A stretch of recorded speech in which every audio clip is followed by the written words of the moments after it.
السلام علیکم ورحمۃ اللہ وبرکاتہ. کیا حال ہے سب کا؟ الحمد للہ. نحمده ونصلی علی رسولہ الکریم. اما بعد فاعوذ باللہ من الشیطان الرجیم.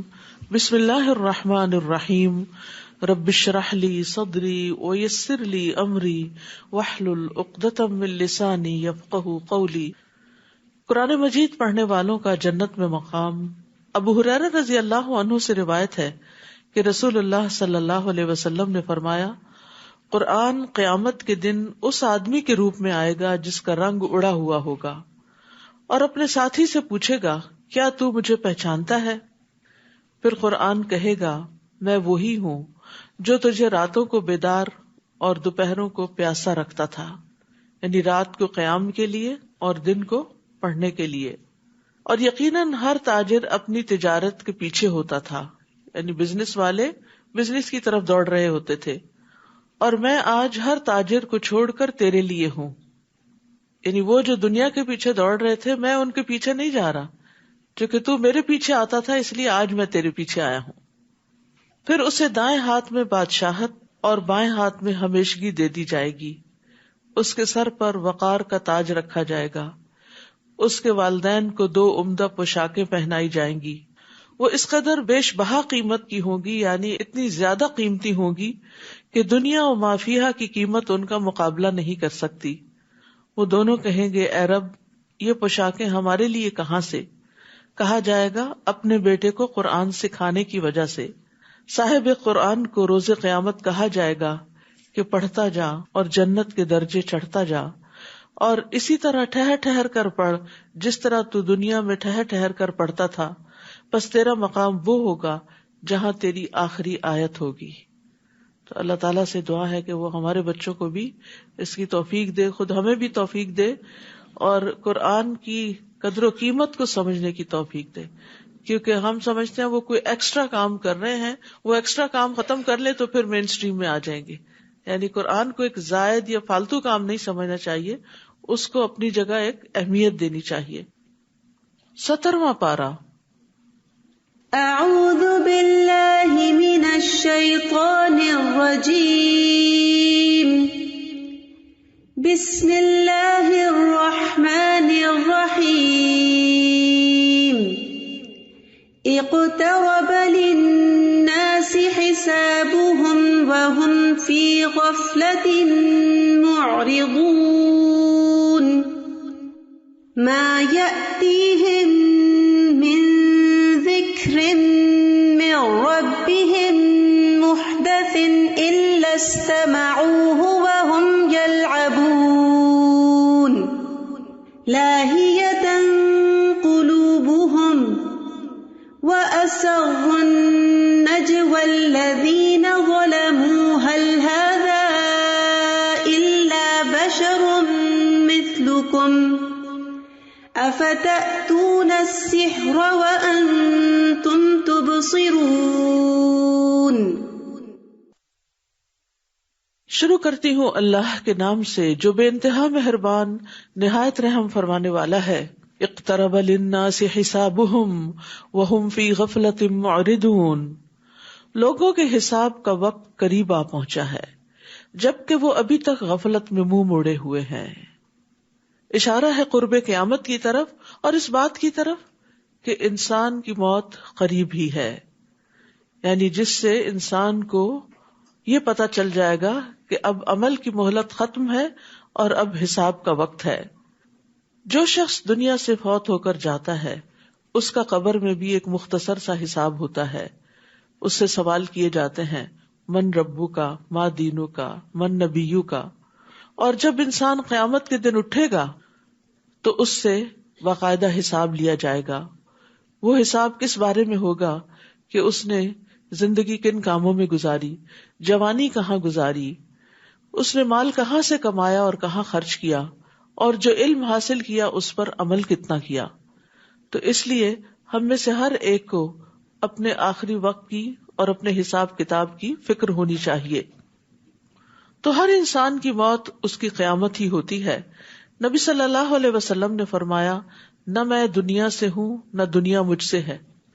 یہ تو وقتی طور پر جیسے ایک ٹرانزٹ میں آئے ہیں، رکے ہیں اور پھر آگے جانا ہے. بے شک مجھے اور قیامت کو اس طرح بھیجا گیا ہے کہ ہم ایک دوسرے سے آگے بڑھنے کی کوشش میں ہیں. رسول اللہ صلی اللہ علیہ وسلم کے ساتھی سہل بن سعد سے روایت ہے، وہ کہتے ہیں کہ رسول اللہ صلی اللہ علیہ وسلم نے مجھ سے فرمایا، مجھے اور قیامت کو اس انگلی اور اس انگلی کی طرح بھیجا گیا ہے. یعنی آپ نے شہادت کی انگلی اور اس کے ساتھ والی انگلیاں دونوں کو اکٹھا کر دیا. یعنی آپ کے بعد اب اور کوئی نبی نہیں آئے گا، بلکہ اب ہم قیامت کی طرف ہی جا رہے. اور ایک حقیقت ہے کہ دنیا کی ایگزسٹنس میں جتنا وقت گزر چکا ہے اس کے مقابلے میں اب آئندہ بہت تھوڑا باقی رہ گیا ہے اور قیامت قریب ہی ہے. ابی ابن کعب سے مروی ہے، وہ فرماتے ہیں جب رات کا تہائی حصہ گزر جاتا تو رسول اللہ صلی اللہ علیہ وسلم اٹھ کھڑے ہوتے اور فرماتے، اے لوگو، اللہ کو یاد کرو، اللہ کو یاد کرو. آ گئی کانپنے والی، اس کے بعد زلزلے کا ایک اور جھٹکا آ پڑے گا، آ گئی موت اپنی سختیوں کے ساتھ. تو یہاں پر ہم دیکھتے ہیں کہ نبی صلی اللہ علیہ وسلم لوگوں کو، جو رات کا آخری حصہ بہت میٹھی نیند آنے کا وقت ہوتا ہے نا، تو اس وقت خبردار کر رہے ہیں کہ آ گئی کانپنے والی، یعنی قیامت زلزلے کے ساتھ آئے گی، اور آ گئی موت اپنی سختیوں کے ساتھ. یعنی بڑی قیامت تو بعد میں آئے گی، لیکن چھوٹی قیامت جو موت ہے وہ بھی بہت قریب ہے، اور موت کی اپنی سختیاں ہیں. نبی صلی اللہ علیہ وسلم نے یہ بھی فرمایا کہ جنت تم سے تمہارے جوتے کے تسمے سے بھی زیادہ قریب ہے، اور اسی طرح آگ بھی. تو انسان جنت کے لیے کوشاں رہے. ما یأتیہم من ذکر من ربہم محدث الا استمعوہ وہم یلعبون. جب بھی ان کے پاس ان کے رب کی طرف سے کوئی نئی نصیحت آتی ہے، یعنی نئی آیات اترتی ہیں، تو وہ اسے سن لیتے ہیں مگر کھیل میں پڑے رہتے ہیں. یعنی اس میں کوئی غور و فکر نہیں کرتے اور اس کے مطابق عمل نہیں کرتے، آخرت کی کوئی تیاری نہیں کرتے، کوئی نصیحت حاصل نہیں کرتے. لاہیۃ قلوبہم واسروا النجوى الذین ظلموا. ان کے دل تو اور باتوں میں منہمک ہیں، یعنی آخرت کی فکر کرنے کی بجائے یہ دنیا کے بارے میں فکر مند ہیں. اور یہ ظالم خفیہ مشورے کرتے ہیں کہ کیا یہ تمہارے جیسا بشر ہی نہیں، یعنی یہ بھی تو ایک انسان ہی ہے، پھر تم دیکھتے بھالتے اس کے جادو میں کیوں پھنستے ہو. یعنی نبی صلی اللہ علیہ وسلم کے بارے میں شکوک و شبہات لوگوں کے دلوں میں ڈالتے تھے اور نان سیریس رویہ اختیار کرتے تھے، اور آپس میں ایک دوسرے سے مشورے کر کے وہ پروپیگنڈا پھر عام کرتے. رسول نے کہا کہ آسمان اور زمین میں جو بھی بات ہو رہی ہو، میرا رب اسے خوب جانتا ہے، کیونکہ وہ سب کچھ سننے اور جاننے والا ہے. یعنی اس قسم کی کانسپیریسیز اور اس قسم کی وسپرنگ اور ایسی باتیں آپ تک بھی پہنچتی، لیکن تسلی کس بات سے ہوتی کہ میرا رب سن رہا ہے ان باتوں کو، وہ جانتا ہے، وہ خود ان سے نبٹ لے گا. تو بہت دفعہ ایسا ہوتا ہے کہ دین کی طرف بلانے والا جب لوگوں کو اللہ کی طرف بلاتا ہے، آخرت کی یاد دلاتا ہے، تو لوگ یہ دیکھنے کی بجائے کہ یہ کہہ کیا رہا ہے، وہ یہ دیکھنے لگتے ہیں یہ خود کون ہے، یہ کیا کرتا ہے. اور کوئی بھی انسان انسانوں کے معیار پہ پورا نہیں اتر سکتا. آپ جو چاہیں کر لیں، تھوڑی سی تعریف کریں گے اور بہت ساری تنقید کریں گے. آپ نیکی کے راستے پر ہوں، آپ غلط کام کر رہے ہوں، آپ اچھا کر رہے ہوں، برا کر رہے ہوں، لوگ اس پہ تبصرہ کرنے سے باز نہیں رہتے. تو اسی طرح پیغمبر علیہ السلام کے اوپر بھی وہ طرح طرح کے الزامات لگاتے تھے، ہر روز ایک نیا الزام لے کر آتے. تو اس پر آپ کا طرز عمل کیا ہوتا کہ میرے رب کو سب پتا ہے، میں کون ہوں، میری حقیقت کیا ہے، میں جو پیش کر رہا ہوں وہ کیا چیز ہے، اور جو اس کا نتیجہ ہے وہ کیا ہے، اور ان سب باتوں کو رب جانتا ہے. اس لیے فکر کی بات نہیں، بلکہ وہ تو یہ کہتے ہیں کہ یہ قرآن کی آیات پراگندہ خواب ہیں، یہ رات کو کوئی خواب دیکھتے ہیں اور صبح اٹھ کے ہمیں سنانے لگتے ہیں آیتوں کی شکل میں، نعوذ باللہ. بلکہ یہ اس کی اپنی خود ساختہ چیز ہے، اس کو اللہ کا کلام نہیں مانتے، نبی صلی اللہ علیہ وسلم کی گھڑی ہوئی بات سمجھتے، بلکہ یہ شاعر ہے. ورنہ اسے ہمارے پاس کوئی ایسا معجزہ لانا چاہیے جیسا کہ پہلے رسول معجزات دے کر بھیجے گئے تھے. حالانکہ جس بستی کو بھی ہم نے ان سے پہلے ہلاک کیا وہ ایمان نہیں لائی تھی، تو گویا اب یہ ایمان لائیں گے. یعنی پہلوں کو بھی معجزے دکھائے گئے، نہیں مانے تو یہ بھی ماننے والے نہیں. اور اے نبی، آپ سے پہلے ہم نے جتنے بھی رسول بھیجے وہ سب مرد ہی تھے جن کی طرف ہم وحی کرتے تھے. لہٰذا اگر تم لوگ یہ بات نہیں جانتے تو اہل الذکر، اہل کتاب سے پوچھ لو. یہ بڑا اہم ایک اصول دیا گیا، فَاسْأَلُوا أَهْلَ الذِّكْرِ إِن كُنتُمْ لَا تَعْلَمُونَ، کہ جو بات انسان کو نہ معلوم ہو وہ علم والوں سے پوچھ لیا کرے. یعنی پوچھنے میں، جاننے میں اس کو کوئی حیا نہیں ہونی چاہیے، کوئی جھجک نہیں ہونی چاہیے. خیر کی بات کا انسان کو حریص ہونا چاہیے، اور جس چیز میں بھی شبہ ہو، شک ہو، عمل کے اعتبار سے کوئی کنفیوژن ہو کسی چیز کے کرنے کے اعتبار سے، تو انسان کو تکبر نہیں کرنا چاہیے، حیا نہیں کرنی چاہیے، اور جس کو صحیح بات معلوم ہو اس سے وہ بات معلوم کر لینی چاہیے. فَاسْأَلُوا أَهْلَ الذِّكْرِ إِن كُنتُمْ لَا تَعْلَمُونَ. اور یہاں پر رسول اللہ صلی اللہ علیہ وسلم کی رسالت کے بارے میں کہا گیا ہے کہ اگر تمہیں آپ کی رسالت کے بارے میں کوئی شک ہے تو رسول کی نشانیاں کیا ہوتی ہیں یہ جاننے والوں سے پوچھ لو تاکہ تمہارا یہ شک دور ہو جائے. ہم نے ان رسولوں کے جسم ایسے نہیں بنائے تھے جو کھانا نہ کھاتے ہوں، اور وہ ہمیشہ رہنے والے بھی نہ تھے. پھر ہم نے ان رسولوں سے جو وعدہ کیا تھا اسے پورا کر دیا. ہم نے انہیں بھی بچا لیا اور جس کو ہم نے چاہا اسے بھی، اور حد سے آگے بڑھنے والوں کو ہلاک کر دیا. لوگوں، بلا شبہ یقیناً ہم نے تمہاری طرف ایسی کتاب نازل کی ہے جس میں تمہارا ہی ذکر ہے، کیا تم سمجھتے نہیں؟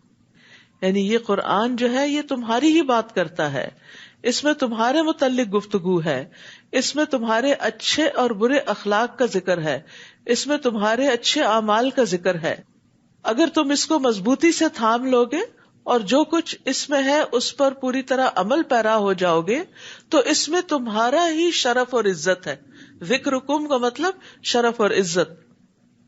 اور ایک معنی یہ بھی کیا گیا ہے کہ اس میں تمہارے ان دینی معاملات کا ذکر ہے جن کی تمہیں ضرورت ہوتی ہے، اور اس میں ایسی چیزیں ہیں جن پر عمل کرنے میں تمہاری زندگی ہے اور تمہاری کامیابی ہے.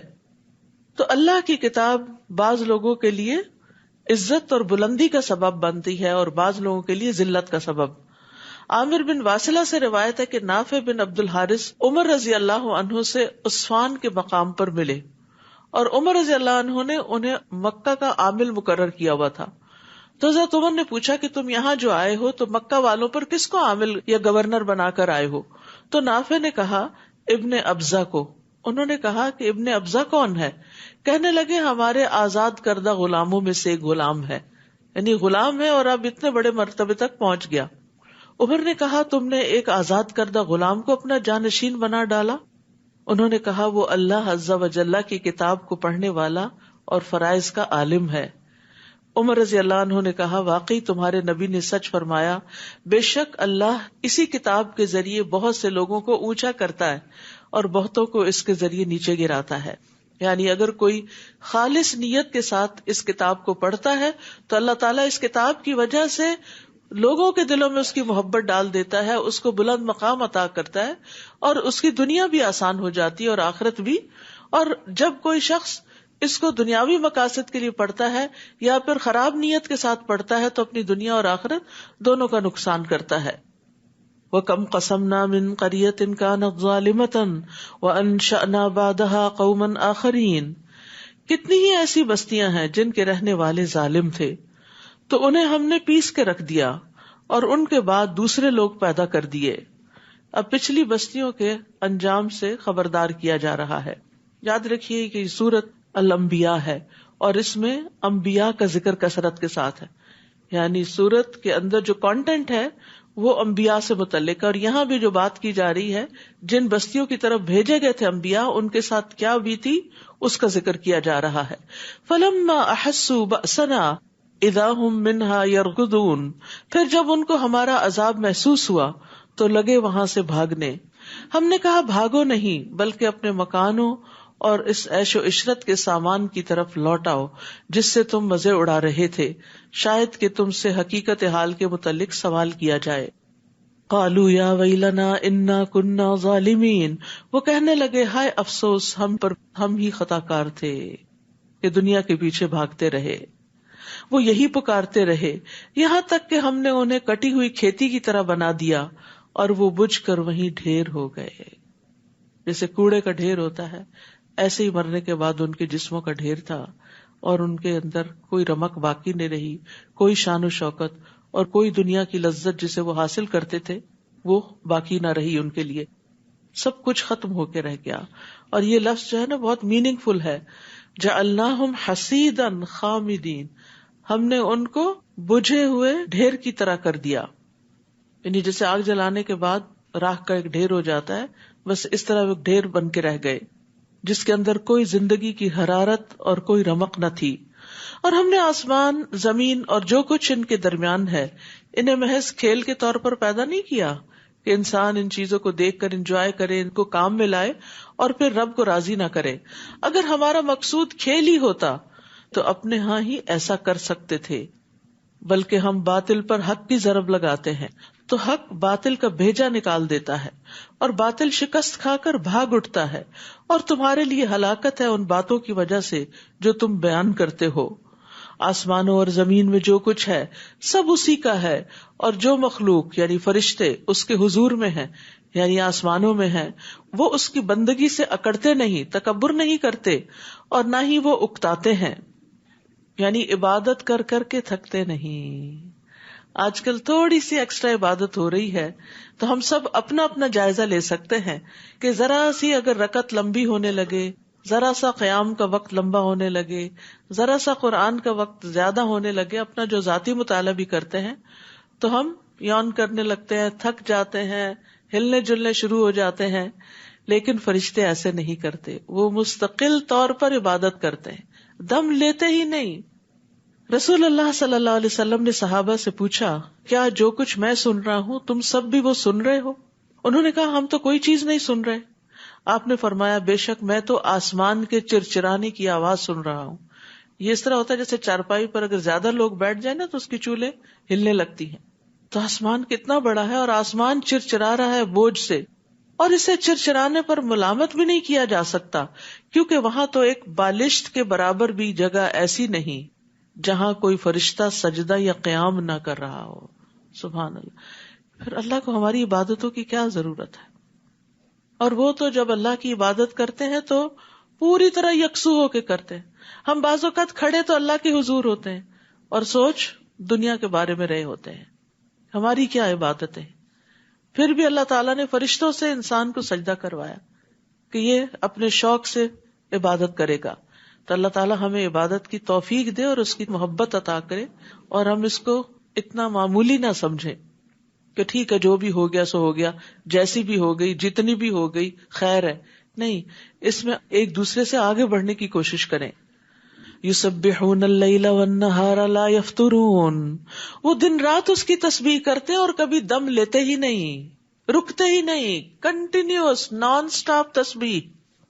ہم زیادہ سے زیادہ کتنی دیر ذکر کر لیتے ہیں؟ ہم ذکر شروع کرتے ہیں، ادھر بچے نے کچھ کیا اس کو سمجھانے میں لگے، اس کے بعد خود بھی اپنا ذکر بھول گئے. کتنی دفعہ ایسا ہوتا ہے نا کہ ہم کوئی چیز شروع کرتے ہیں اور پھر اس کو آدھے میں ہی چھوڑ دیتے ہیں، پوری ہی نہیں کرتے، یا تھوڑی دیر کے بعد تھک جاتے ہیں یا اور چیزوں میں لگ جاتے ہیں جو ہماری زیادہ دل پسند ہے. اور اب تو ماشاءاللہ جب سے یہ اسمارٹ فونز آئے ہیں اس کے بعد ذکر کی جو مقدار ہے لازماً کم ہوئی ہے، کیونکہ ہم ہر تھوڑی دیر بعد جا کے پھر اس کو کھول کے بیٹھ جاتے ہیں، کوئی میسج تو نہیں. اور وہ جو ذکر کا سلسلہ ہوتا ہے وہ لازماً منقطع ہوتا ہے. تو اس لیے جب تک آپ اپنا ٹارگٹ پورا نہ کر لیں، ہر دن کا ایک ٹارگٹ سیٹ کریں کہ میں یہ اور یہ تسبیح کروں گی، درود شریف کی تسبیح کروں گی، استغفار کی کروں گی، آیت کریمہ کی کروں گی، یا حی یا قیوم برحمتک استغیث کی کروں گی، لا الہ الا اللہ وحدہ لا شریک لہ کی کروں گی، اور اس کے علاوہ بھی یا ذا الجلال والاکرام، سبحان اللہ والحمد للہ ولا الہ الا اللہ واللہ اکبر. تو دن کے ٹارگٹ سیٹ کیا کریں اور اس کے اوقات بھی اگر مقرر کر لیں تو پھر اس وقت انسان آٹومیٹیکلی ان اذکار کی طرف آ جاتا ہے. مثلا کھانا پکاتے ہوئے میں کنٹینیوسلی یہ ذکر کروں، کوئی ایک مقرر کر لیں، کلیننگ کے وقت یہ کروں گی، فلاں وقت یہ کروں گی، بستر پر جا کر سونے سے پہلے یہ کروں گی. تو اس سے کیا ہوگا کہ انشاءاللہ آپ کسی نہ کسی مقدار میں ضرور ذکر کر پائیں گے. لیکن اگر آپ نے ٹارگٹ نہیں سیٹ کیا نا، کوئی گول نہیں اپنا مقرر کیا، تو پھر کیا ہوگا؟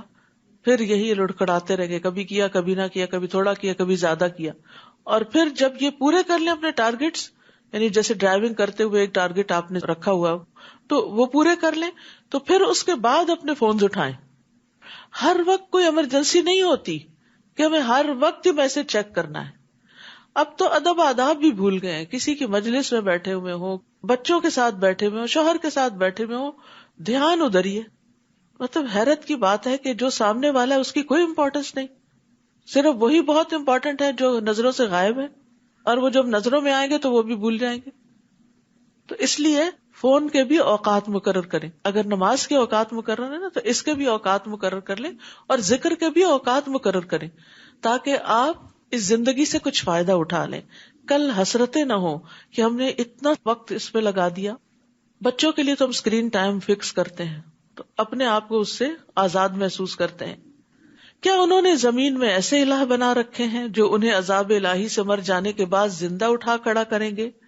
اگر زمین و آسمان میں اللہ کے سوا کوئی اور بھی الہ ہوتے تو زمین و آسمان کا نظام درہم برہم ہو جاتا. لہٰذا جو کچھ یہ لوگ بیان کرتے ہیں ان سے اللہ پاک ہے جو عرش کا مالک ہے. فسبحان اللہ رب العرش عما یصفون لا یسأل عما یفعل وهم یسألون. وہ جو کچھ کرتا ہے اس سے کوئی باز پرس نہیں کر سکتا, البتہ ان سے ضرور باز پرس ہوگی. یعنی اللہ تعالیٰ اپنی مخلوق کے بارے میں جو فیصلہ کرتا ہے مخلوق اس سے پوچھ نہیں سکتی کہ یا رب تو نے ہماری یہ تقدیر کیوں مقرر کی, اور اللہ اس مخلوق سے ان کے عمل کے بارے میں ضرور پوچھے گا, کیونکہ ساری مخلوق اللہ کی ملکیت ہے, اللہ کی غلام ہے. کیا انہوں نے اللہ کے علاوہ دوسرے الہ بنا رکھے ہیں؟ آپ ان سے کہیے اس پر اپنی کوئی دلیل تو لاؤ. یہ ذکر یعنی قرآن ان لوگوں کے لیے نصیحت ہے جو میرے ساتھ ہیں, یعنی نبی صلی اللہ علیہ وسلم کے, اور یہ ذکر تورات اور انجیل وغیرہ ان لوگوں کے لیے بھی جو مجھ سے پہلے تھے. یعنی اللہ نے پہلے لوگوں کے لیے بھی ذکر بھیجا اور محمد صلی اللہ علیہ وسلم کی امت کے لیے بھی, مگر ان میں سے اکثر لوگ حق بات کو نہیں جانتے, لہٰذا وہ اس سے منہ پھیر لیتے ہیں. اور آپ سے پہلے ہم نے جو بھی رسول بھیجا اس کی طرف یہی وحی کرتے رہے کہ میرے سوا کوئی الہ نہیں, لہٰذا صرف میری ہی عبادت کرو. مشرکین کہتے ہیں کہ رحمان کی اولاد ہے. اللہ ایسی باتوں سے پاک ہے, بلکہ وہ تو اس کے معزز بندے ہیں, غلام ہیں, یعنی ساری مخلوق اللہ کی تابعدار ہے. وہ اس کے حضور بڑھ کر نہیں بولتے, بس اسی کے حکم پر عمل کرتے ہیں. اللہ ان بندوں کے سامنے کے ظاہری احوال کو بھی جانتا ہے اور پوشیدہ احوال کو بھی, اور وہ صرف اسی کے حق میں سفارش کر سکیں گے جس کے لیے اللہ راضی ہو, اور وہ ہمیشہ اس کے خوف سے ڈرتے رہتے ہیں. اور ان میں سے جو شخص یہ کہے کہ اللہ کے علاوہ بھی الہ ہوں اسے ہم جہنم کی سزا دیں گے, اور ہم ظالموں کو ایسی ہی سزا دیتے ہیں. استغفر اللہ. اولم یر الذین کفروا ان السماوات والارض کانتا رتقا ففتقناہما وجعلنا من الماء کل شیء حی افلا یؤمنون. کیا ان کافروں نے اس بات پر غور نہیں کیا؟ کیا انہوں نے دیکھا نہیں؟ اولم یرا, انہوں نے اب دیکھ نہیں لیا کیا کہ آسمان اور زمین آپس میں گڈمٹ تھے, ایک تھے. ففتقناہما, پھر ہم نے ان کو الگ الگ کیا. اور اب سائنس کا بھی نظریہ کیا ہے, بگ بینگ کے ذریعے وہ بڑا گولا جو ہے وہ مختلف حصوں میں پھٹ گیا.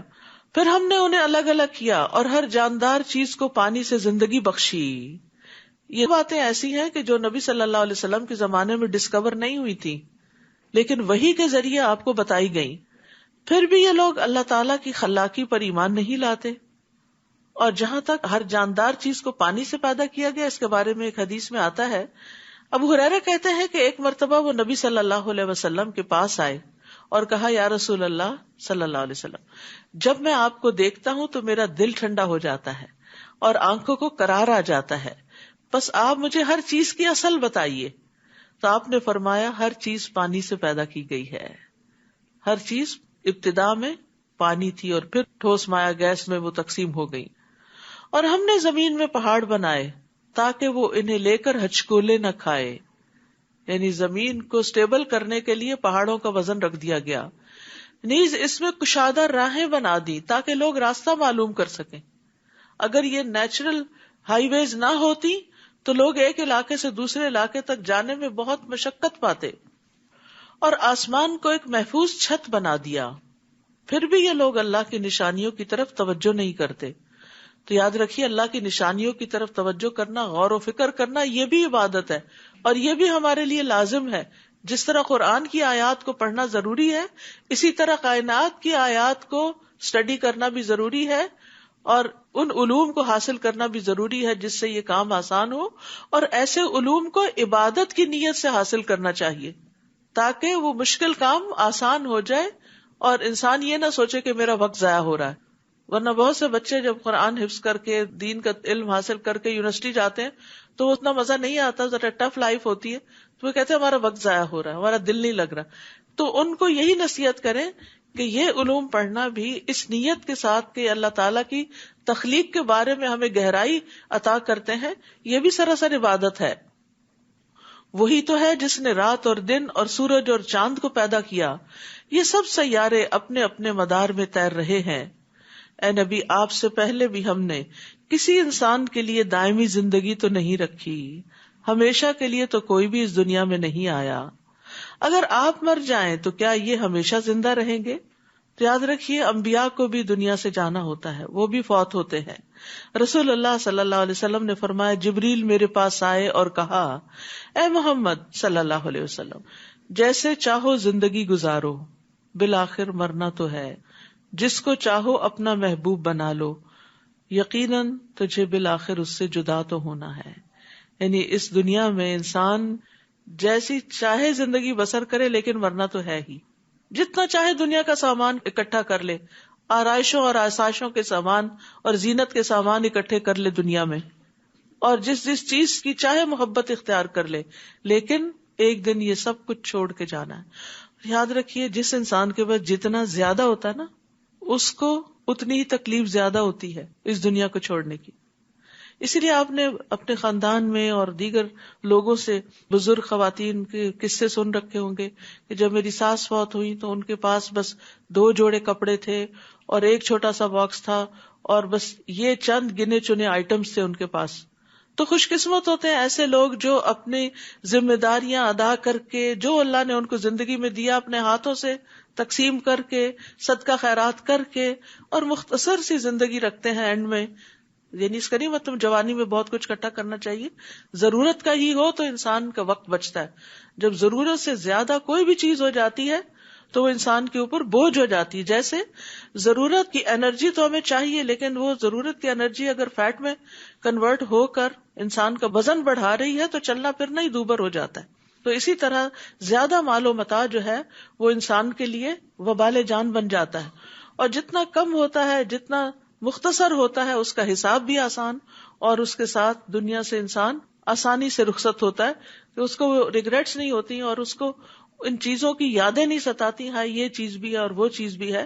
اور اسی طرح یہ ہے کہ انسان انسانوں سے، چاہے اپنی اولاد ہو، والدین ہو، ان سے ایک فطری محبت کرتا ہے، لیکن وہ فطری محبت بھی حد سے آگے نہیں بڑھنی چاہیے، کیونکہ یہ انسان کی خود اپنے لیے نقصان دہ ہو جاتی ہے. جو انسان اللہ کو سب سے بڑا محبوب بناتا ہے، والذین آمنوا اشد حبا للہ، پھر وہ اس محبت کی تکلیف سے باہر نکل آتا ہے. وہ اولاد سے محبت رکھتا ہے، ان کی خیرخواہی کرتا ہے، ان کے ساتھ ایک جذباتی لگاؤ رکھتا ہے، لیکن اتنا نہیں کہ جو ان کی جدائی انسان کو انتہائی غمگین کر دے. تو دنیا سے جاتے ہوئے مرتے وقت دل ہلکا ہونا چاہیے. دنیا چھوڑنے کا بہت بڑا صدمہ نہیں ہونا چاہیے. یہ حسرتیں نہیں ہونی چاہیے کہ اف میری فلاں چیز کا کیا بنے گا اور فلاں بچے کا کیا ہوگا. اللہ ہے نا، ان سب چیزوں کو اللہ کے سپرد کر دینا چاہیے. اس کا یہ مطلب نہیں ہے سارے خیالات آپ کو مرتے وقت اچانک ہی کہیں سے الہام ہو جائیں گے. یہ ابھی سے آپ کو عملی طور پہ کرنا ہوگا، یہ چیزیں اپنی سوچ کا حصہ بنانی ہوگی. اور کس طرح انسان پریکٹیکلی ان چیزوں سے پھر تھوڑا ڈسٹینس ہوتا ہے جب انسان اپنی عبادت پہ فوکس کرتا ہے، اور اس وقت ان چیزوں سے ڈیٹیچ ہوتا ہے.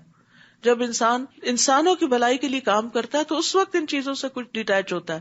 لیکن اگر انسان اللہ کے دین کے لیے وقت نہیں نکالتا، عبادت کے لیے وقت نہیں نکالتا، اور صرف انہی چیزوں میں کھویا رہتا ہے، تو پھر یہ چیزیں وبال جان بن جاتی، یہ انسان کے لیے بہت بڑا صدمہ بن جاتی.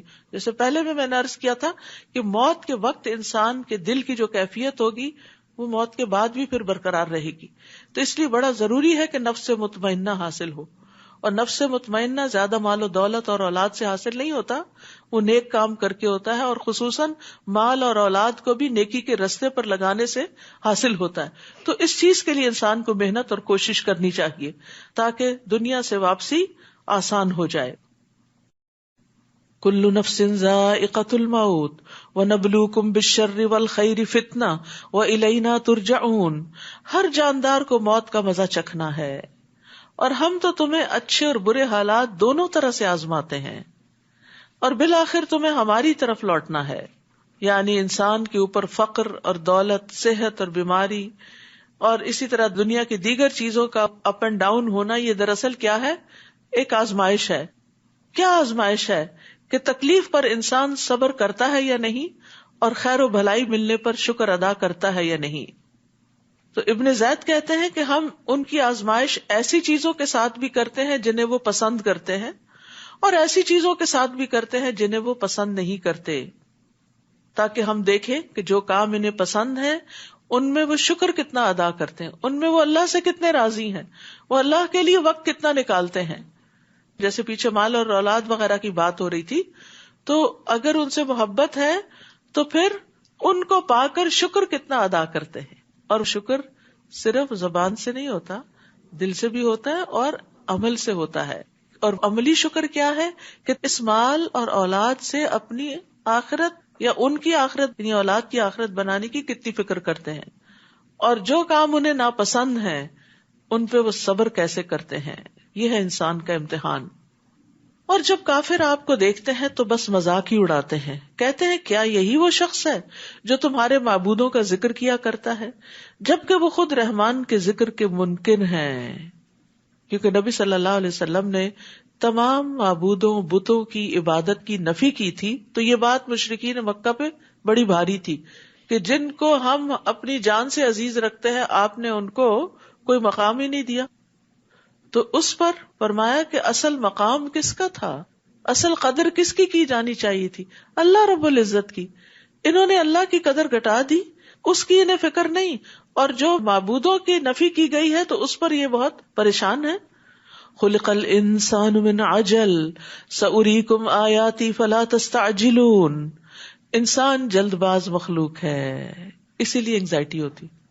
یہ جو انگزائٹی ہوتی ہے نا، اس کی وجہ یہ ہوتی کہ یہ کام جلدی سے ہو جائے، یہ کیوں نہیں ہو رہا، یہ کب ہوگا، پھر جب ہوگا تو کیا ہوگا، وہ جب وقت آئے گا تو پھر کیا ہوگا. یعنی حال میں تو ہم رہتے ہی نہیں نا، ہم فیوچر میں رہتے ہیں.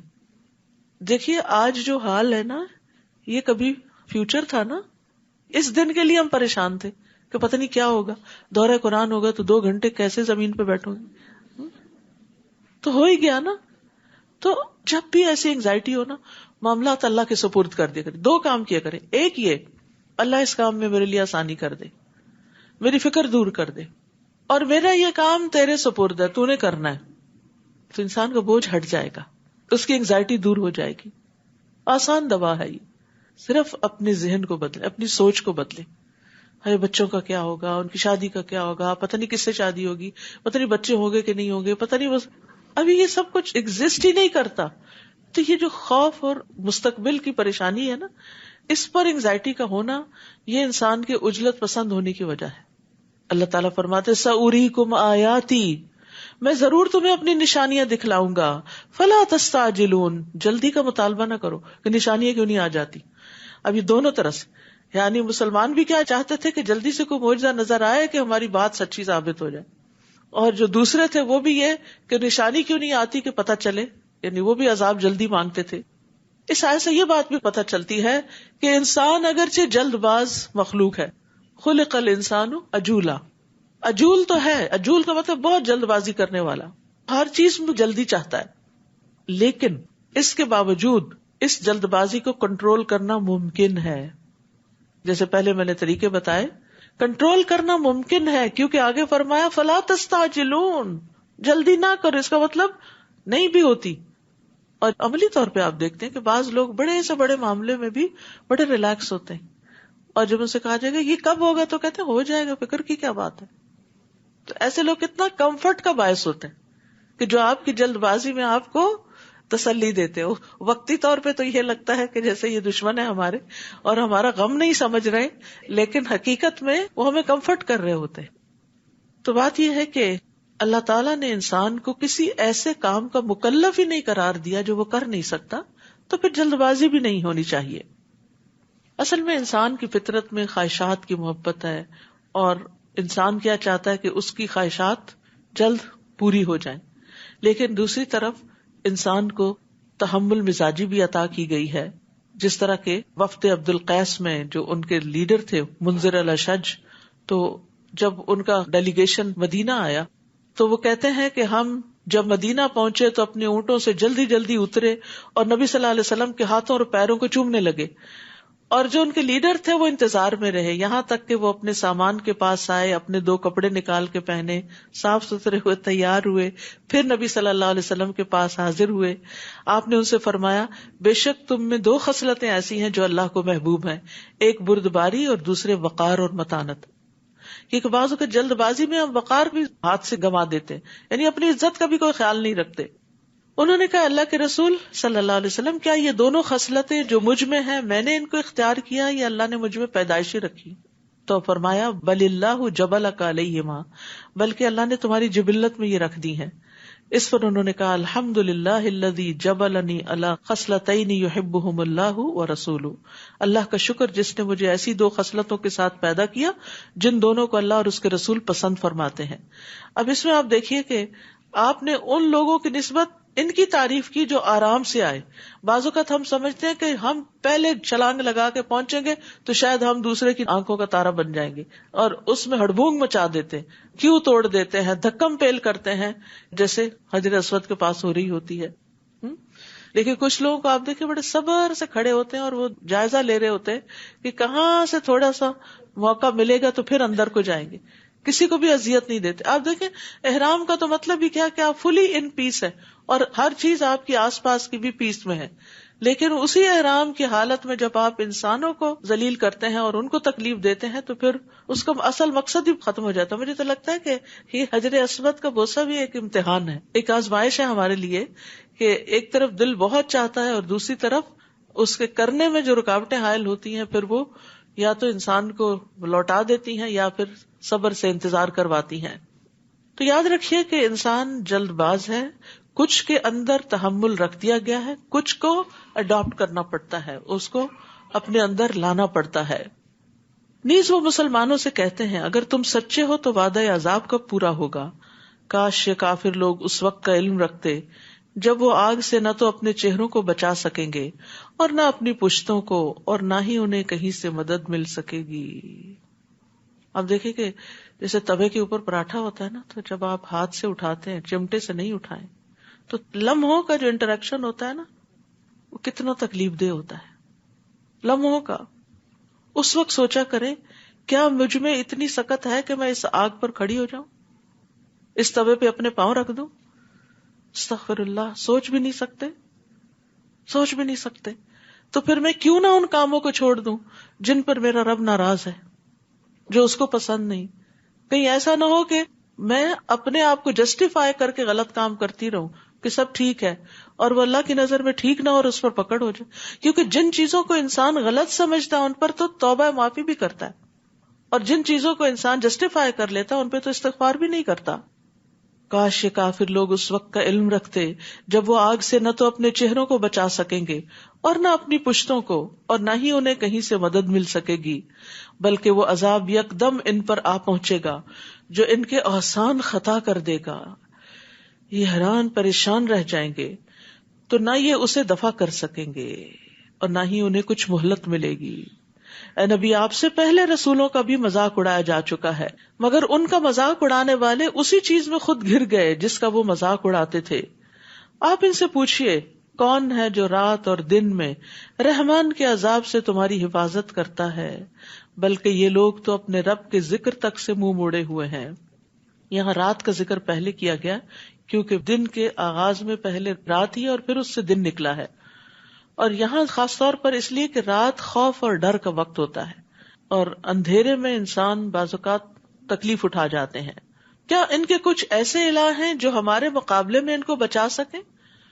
تو وہ خود بھی اپنی مدد نہیں کر سکتے اور نہ انہیں ہماری تائید حاصل ہے، بلکہ اصل بات یہ ہے کہ ہم نے انہیں اور ان کے آباء و اجداد کو طویل مدت تک سامان زیست سے فائدہ پہنچایا.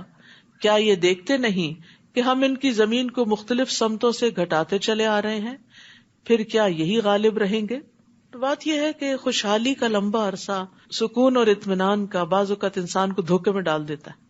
انسان سمجھتا ہے سب اچھا ہی ہے، کوئی تکلیف نہیں آئی، لمبی عمر ہے، صحت والی عمر ہے، تو انسان اس دھوکے میں پڑ جاتا ہے کہ یہ کبھی نعمت زائل نہیں ہوگی، اور وہ اللہ کی اطاعت کی طرف رغبت نہیں کرتے. اتنے میں یکا یک کوئی بیماری آ جاتی.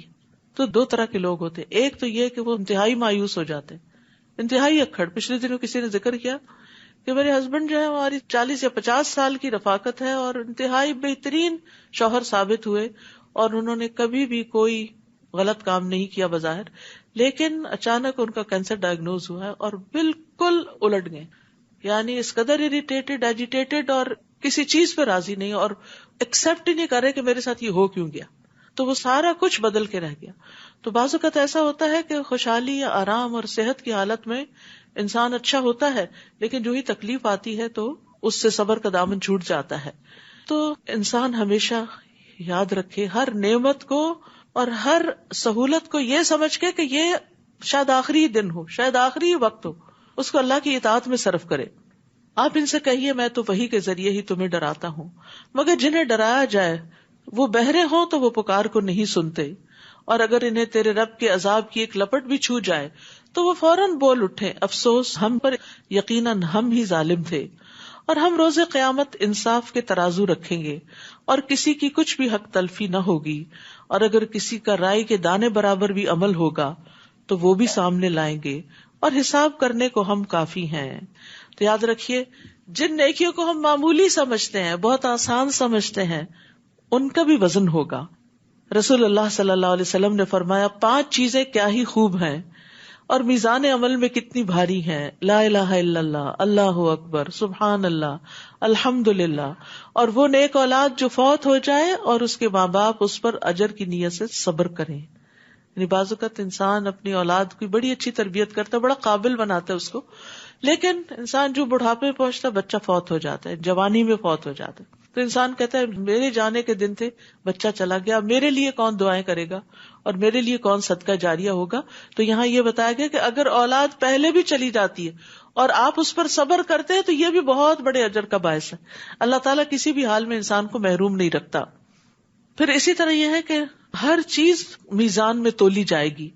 نبی صلی اللہ علیہ وسلم نے فرمایا جس شخص نے اللہ پر ایمان کے ساتھ اور اس کے وعدہ ثواب کو جانتے ہوئے اللہ کے راستے میں گھوڑا وقف کیا تو اس گھوڑے کا جی بھر کے کھانا پینا، اس کا پیشاب، اس کی لید، سب قیامت کے دن اس کی ترازو میں ہوگا. یعنی آپ اللہ کے راہ میں اگر کوئی چیز دیتے ہیں تو اس چیز کا بھی وزن ہوگا. یعنی گھوڑا جو کچھ کھاتا ہے وہ کھانے کا بھی وزن ہے، جو نکالتا ہے اس کا بھی وزن ہے، اور خود اس گھوڑے کا بھی وزن ہے. اور وہ جو کچھ کرے گا یعنی اللہ کے راستے میں جیسے جیسے اس کو استعمال کیا جائے گا وہ اس کے لیے اجر و ثواب ہی کا باعث ہوگا. اس لیے آپ دیکھیے کہ صدقہ جاریہ کے کاموں میں لگانا بہت بڑی نیکی کا کام ہے. یا تو گھوڑا تیار کرنے کی بات ہے نا، آپ کسی انسان کو تیار کرتے ہیں، آپ اس کو پڑھاتے ہیں، لکھاتے ہیں، یعنی فی سبیل اللہ اپنی اولاد کو لگاتے ہیں کہ ان سے کسی قسم کی دنیا کا فائدہ نہیں اٹھاتے بلکہ ان کو دین کے لیے وقف کرتے ہیں. تو جو آپ نے ان پہ مال لگایا، جو انہوں نے عمل کیے اور جو ان کے آگے صدقہ جاریہ بنا، وہ سارا آپ کی میزان میں آئے گا. مثلا یہی ایک بلڈنگ ہے، ایک مثال کے طور پر جس میں آپ بیٹھے ہیں، یہ پنکھا جو چل رہے ہیں، یہ جو لائٹس استعمال ہو رہی ہیں، یہ جن لوگوں کا بھی اس میں حصہ جائے گا وہ ان کے لیے صدقہ جاریہ بنے گا. یہ ساری چیزیں بھی بیچ میں تولی جائیں گی. یعنی میزان میں اعمال بھی تولے جائیں گے اور اعمال جو ہے وہ مختلف شکلوں کی صورت میں آئیں گے اور خود انسان بھی تولے جائیں گے. اور اسی لیے ایک حدیث میں آتا ہے کہ ایک کافر جو دنیا میں بہت موٹا تازہ ہوگا، قیامت کے دن میزان میں مچھر کے پر برابر بھی اس کا وزن نہیں ہوگا. لیکن حضرت عبداللہ بن مسعود جن کی پنڈلیاں بہت پتلی تھی کہ تیز ہوا بھی چلتی تو ذرا ہلنے لگتے تھے تو لوگ ان کے اوپر حیران ہوتے تھے. تو آپ فرماتے ہیں یہ پنڈلیاں میزان میں احد پہاڑ سے بھی زیادہ وزنی ہیں. تو انسان جو کچھ بھی اللہ کے راستے میں وقف کرتا ہے، ایک ٹیبل ہی، ایک چیئر ہی، کوئی بھی چیز جو دیتا ہے تو یہ سارا کچھ انسان کے لیے ایک جاری صدقہ بن جاتا ہے، اور اس کے ساتھ اس کے میزان میں ان سے جتنی جتنی خیر نکلی وہ سب تولی جاتی ہیں. پھر اسی طرح شہادتین کا بھی وزن ہے، یعنی اشہد ان لا الہ الا اللہ اشہد ان محمد الرسول اللہ جب آپ کہتے ہیں تو یہ بھی میزان میں رکھے جائیں گے اور میزان کا پلڑا جھک جائے گا. ان کلمات کی بھی اتنی زیادہ قیمت ہے. پھر فرمایا وَلَقَدْ آتَيْنَا مُوسَى وَهَارُونَ الْفُرْقَانَ وَضِيَاءً وَذِكْرًا لِلْمُتَّقِينَ، اور بلا شبہ ہم نے موسیٰ اور ہارون کو جو کتاب دی تھی یعنی تورات، وہ حق و باطل میں فرق کرنے والی تھی اور ایسے پرہیزگاروں کے لیے روشنی اور نصیحت تھی جو اپنے رب سے بن دیکھے ڈرتے ہیں اور وہ روز قیامت سے ڈرتے رہتے ہیں. اور یہ قرآن بھی ایسی ہی بابرکت نصیحت ہے. وَهَذَا ذِكْرٌ مُبَارَک، یہ ذکر جو اس وقت آپ سن رہے ہیں یہ برکت والا ہے.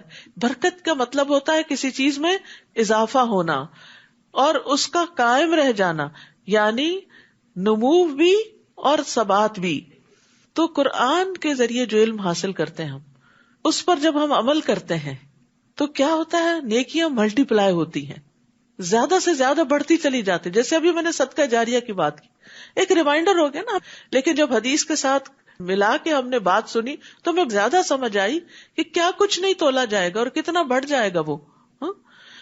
تو اس میں آپ دیکھیے کہ یہ سب باتیں کہاں سے پتہ چلتی ہیں، یہ قرآن سے پتہ چلتی، اور قرآن کی وضاحت جو نبی صلی اللہ علیہ وسلم نے کی اس سے پتہ چلتی. تو ایسی مجالس بھی بابرکت، ایسا کلام بھی بابرکت، اس کا ذکر بھی بابرکت. اور پھر ان نیکیوں کی وجہ سے انسان کے اپنے اندر تبدیلی آتی، یعنی صدقہ صرف دوسرے کو فائدہ نہیں دیتا، اس کا ریوارڈ آپ کو دنیا میں بھی ملتا ہے. آپ کے اندر کی تنگی اور سینے کی گھٹن دور ہوتی ہے، اور پھر اس کے ساتھ ساتھ یہ کہ اس سے جو خیر آگے پھیلتی، اس خیر میں بھی آپ کا حصہ ہوتا ہے. مثلاً آپ نے کسی ڈاکٹر بننے والے بچے کی فیس پے کر دی، ہو سکتا ہے کل کسی وقت آپ بیمار ہو اور وہی آپ کے علاج پہ کھڑا ہو، اور ایسے کئی واقعات سنے بھی گئے ہیں. آپ نے کسی حفظ کرنے والے بچے کو تیار کر دیا تو ہو سکتا ہے کہ کل جب آپ مر جائیں تو وہی آپ کا جنازہ پڑھانے والا ہو. یعنی یو نیور نو کہ آپ کی نیکی دنیا میں بھی کس طرح واپس آپ ہی کے کام آنے والی ہے. وَلَقَدْ آتَيْنَا إِبْرَاهِيمَ رُشْدَهُ مِن قَبْلُ وَكُنَّا بِهِ عَالِمِينَ، اور اس سے بھی پہلے ہم نے ابراہیم کو ہوش مندی بخشی تھی، سمجھ بوجھ دی تھی، اور ہم اس کے حال سے خوب واقف تھے جب اس نے اپنے باپ اور اپنی قوم سے کہا تھا کہ یہ مورتیاں کیا ہیں جن کے آگے تم بندگی کے لیے بیٹھے رہتے ہو. وہ کہنے لگے ہم نے اپنے آباء و اجداد کو ان کی عبادت کرتے ہی پایا ہے. آپ دیکھ رہے ہیں ہمیشہ جہاں بتوں کی عبادت کی دلیل پوچھی جاتی تو ایک ہی ہوتی ہے ہر قوم میں. وہ کیا ہے، ہمیں نہیں پتا، ہمارے باپ دادا یہ کرتے تھے، ہم ان کی عزت کرتے ہیں اس لیے ان کی ٹریڈیشن کو لے کے چل رہے ہیں، حالانکہ یہ تو کوئی دلیل نہیں. حضرت ابراہیم نے کہا پھر تو تم بھی اور تمہارے آباء و اجداد بھی کھلی گمراہی میں پڑے ہوئے ہو. وہ کہنے لگے کیا تو ہمارے پاس کوئی سچی بات لایا ہے یا ویسے ہی دل لگی کر رہا ہے؟ اس نے جواب دیا دل لگی نہیں بلکہ سچی بات یہی ہے کہ تمہارا رب وہی ہے جو آسمانوں اور زمین کا مالک ہے، جس نے انہیں پیدا کیا، اور میں اس بات پر گواہی دیتا ہوں، اور اللہ کی قسم میں تمہارے چلے جانے کے بعد تمہارے بتوں سے ضرور دو دو ہاتھ کروں گا. چنانچہ بڑے بت کو چھوڑ کر باقی سب بتوں کو ابراہیم نے ٹکڑے ٹکڑے کر دیا تاکہ وہ اس بڑے بت کی طرف رجوع کریں. وہ کہنے لگے ہمارے معبودوں کا یہ حال کس نے کر دیا؟ بلا شبہ وہ بڑا ظالم ہے. بعض لوگ کہنے لگے ہم نے ایک نوجوان کو ان بتوں کا ذکر کرتے سنا تھا جس کا نام ابراہیم ہے. وہ کہنے لگے پھر اسے لوگوں کے سامنے لاؤ تاکہ وہ دیکھ لیں کہ ہم اس سے کیا کرتے ہیں. جب ابراہیم آ گئے تو انہوں نے پوچھا ابراہیم ہمارے معبودوں سے یہ کارستانی تم نے کی ہے؟ ابراہیم نے جواب دیا نہیں بلکہ ان کے بڑے بت نے ہی کچھ کیا ہوگا، تاکہ وہ سوچے، لہٰذا ان ٹوٹے ہوئے بتوں سے ہی پوچھ لو اگر بولتے ہوں. پھر انہوں نے اپنے دل میں سوچا تو کہنے لگے ظالم تو تم خود ہو، غلطی تو ہماری ہی ہے، یہ بت تو کچھ نہیں سنتے کرتے بولتے. پھر لاجواب ہو کر شرم کے مارے سر نگوں ہو گئے، یعنی تھوڑی دیر کے لیے روشنی ہوئی، اور کہنے لگے یہ تو تمہیں معلوم ہی ہے کہ یہ بت بولتے نہیں. اپنی عاجزی کا بھی اعتراف کیا، اپنی غلطی کا ایک طرح سے. اس پر ابراہیم نے کہا پھر کیا تم ایسی چیزوں کی عبادت کرتے ہو جو نہ تمہیں کچھ فائدہ دے سکیں اور نہ نقصان پہنچا سکیں؟ اف لکم ولما تعبدون من دون اللہ افلا تعقلون، تف ہے تم پر اور ان پر بھی جنہیں تم اللہ کے سوا پوجتے ہو، کیا تم ذرا بھی نہیں سوچتے؟ وہ بولے اگر تمہیں کچھ کرنا ہے تو ابراہیم کو جلا ڈالو اور اس طرح اپنے معبودوں کی امداد کرو۔ انہوں نے تو اتنی بڑی چال چلی، قلنا یا نار کونی بردن وسلاما علی ابراہیم، ہم نے آگ کو حکم دیا اے آگ تو ابراہیم پر ٹھنڈی اور سلامتی والی بن جا۔ سبحان اللہ، کس طرح لوگ چالیں چلتے ہیں اور کس طرح اللہ سبحانہ تعالیٰ ان کی چالوں کا توڑ کرتے ہیں، کیونکہ آگ بھی تو اللہ کے کنٹرول میں ہے نا، اگر وہ جلاتی ہے تو اللہ کے اذن سے جلاتی ہے، اور اگر وہ ٹھنڈی ہوتی ہے تو بھی اللہ کا حکم ہو تو ٹھنڈی ہو جاتی۔ اور یہاں پر بردن بھی کہا اور سلامن بھی کہا۔ روایت میں آتا ہے کہ اگر اللہ سبحانہ تعالیٰ سلامن نہ کہتے تو آگ کی ٹھنڈک ابراہیم علیہ السلام کی تپش سے بھی زیادہ سخت ہوتی، فریز ہو جاتی، اور اگر اللہ ابراہیم نہ کہتے تو قیامت تک کے لیے آگ ٹھنڈی ہو جاتی۔ تو اس لیے یہ بہت میننگ فل جملہ ہے۔ اور ابراہیم علیہ السلام کی آگ تو سارے جانوروں نے بھی بجھانے کی کوشش کی تھی سوائے چھپکلی کے۔ وہ تو چاہتے تھے کہ ابراہیم کو دکھ پہنچائیں، مگر ہم نے انہیں ہی نقصان میں ڈال دیا۔ سبحان اللہ، کس طرح وہ اپنا سا منہ لے کے رہ گئے ہوں گے، ایک دوسرے سے نظریں بھی کیسے ملاتے ہوں گے، اتنا بڑا معجزہ ان کے سامنے ہو گیا، لیکن نہ ماننے والے پھر بھی نہ مانے۔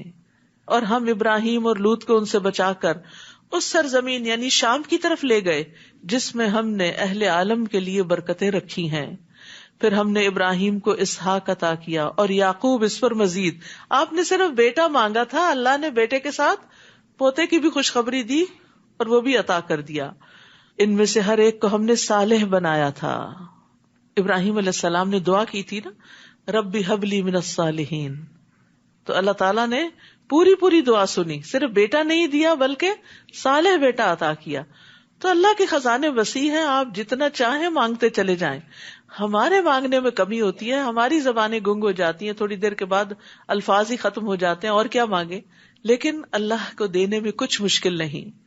نیز ہم نے انہیں پیشوا بنا دیا جو ہمارے حکم سے لوگوں کی رہنمائی کرتے تھے، اور ہم نے ان کی طرف نیک اعمال کرنے، نماز قائم کرنے اور زکوٰۃ ادا کرنے کی وحی کی، اور وہ سب ہمارے عبادت گزار تھے۔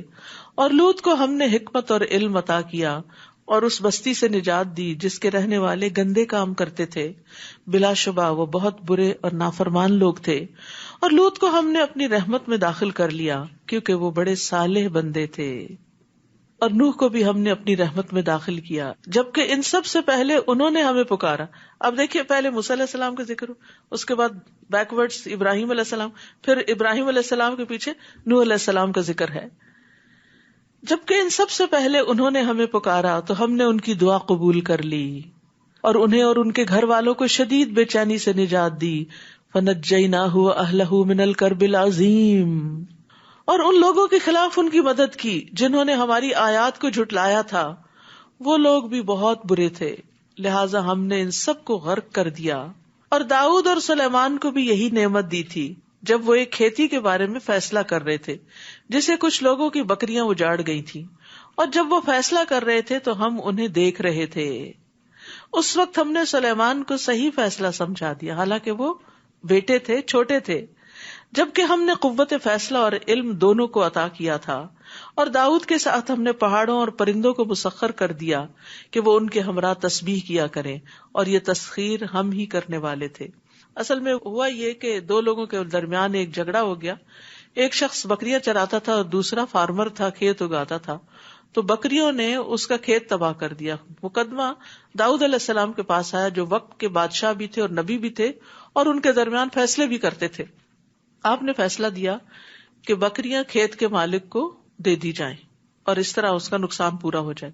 سلیمان علیہ السلام نے اختلاف کیا، انہوں نے کہا نہیں، صرف اس وقت تک بکریاں کھیت کے مالک کے پاس رہیں جب تک کہ بکریوں والا اس کھیت کو دوبارہ تیار نہ کر دے، تو اس طرح دونوں پر ظلم نہیں ہوگا۔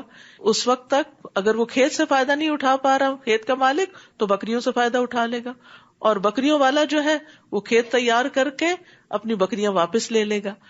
تو یہ ہے کہ بعض اوقات بچے یا جوان یا ہم سے عمر میں چھوٹے یا تجربے میں چھوٹے زیادہ بہتر بات بھی کر سکتے.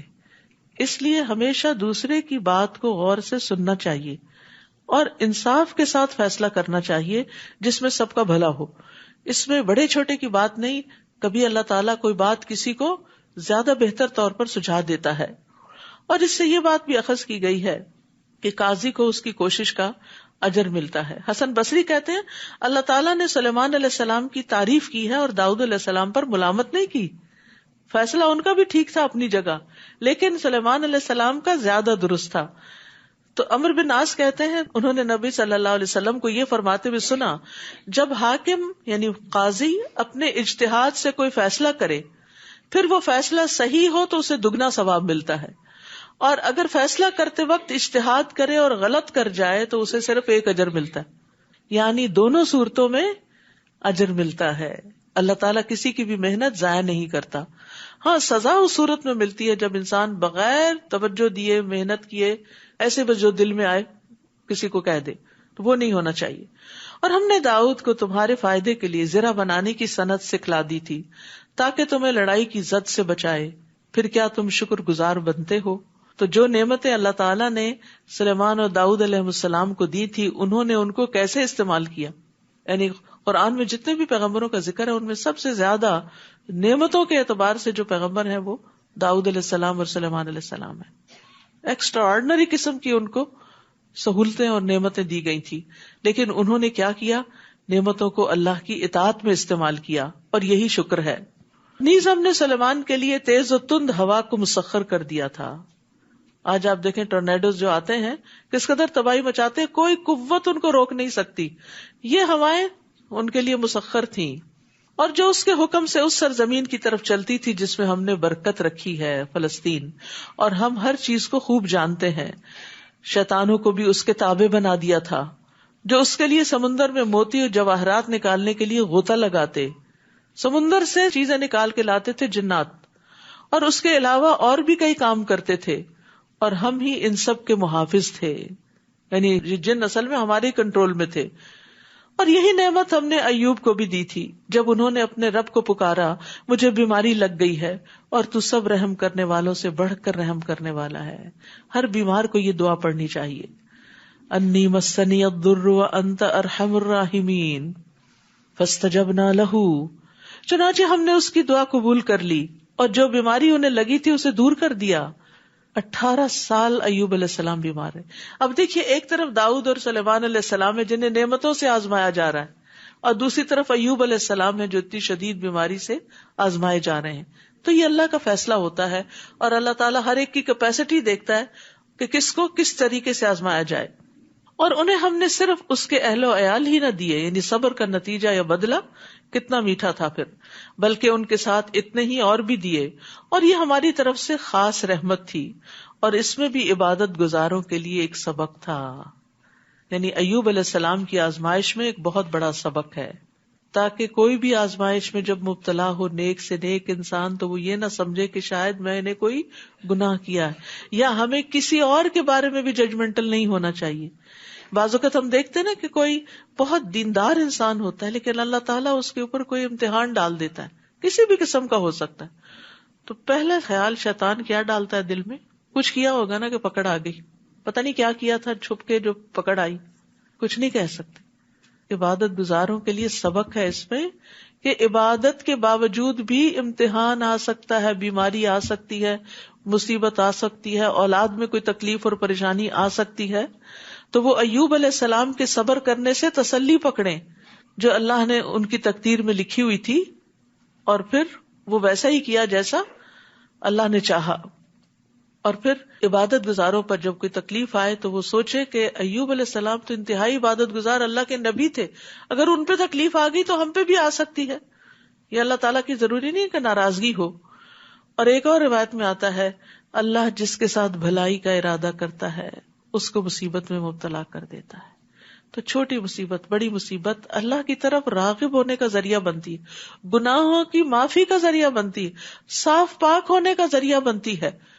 تو اس لیے تکلیف کو اپنے حق میں کوئی بھی برا نہ سمجھے, اس پہ واویلا نہ کرے, اللہ سے ناراض نہ ہو, اس کو اللہ کی ناراضگی کا ذریعہ ہی نہ سمجھے بلکہ پاک ہونے کا ذریعہ سمجھے، اور یہ اللہ کی محبت کی علامت بھی ہوتی ہے۔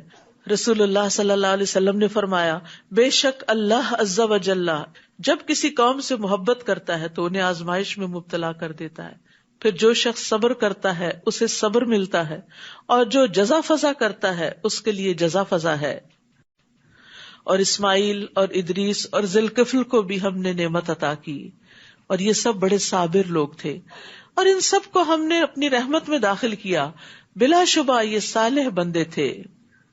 یعنی ایوب علیہ السلام کے بعد اسماعیل، ادریس اور ذوالکفل علیہم السلام کی بھی خاص خوبی کیا بتائی گئی؟ کون سی نعمت ان کو دی تھی؟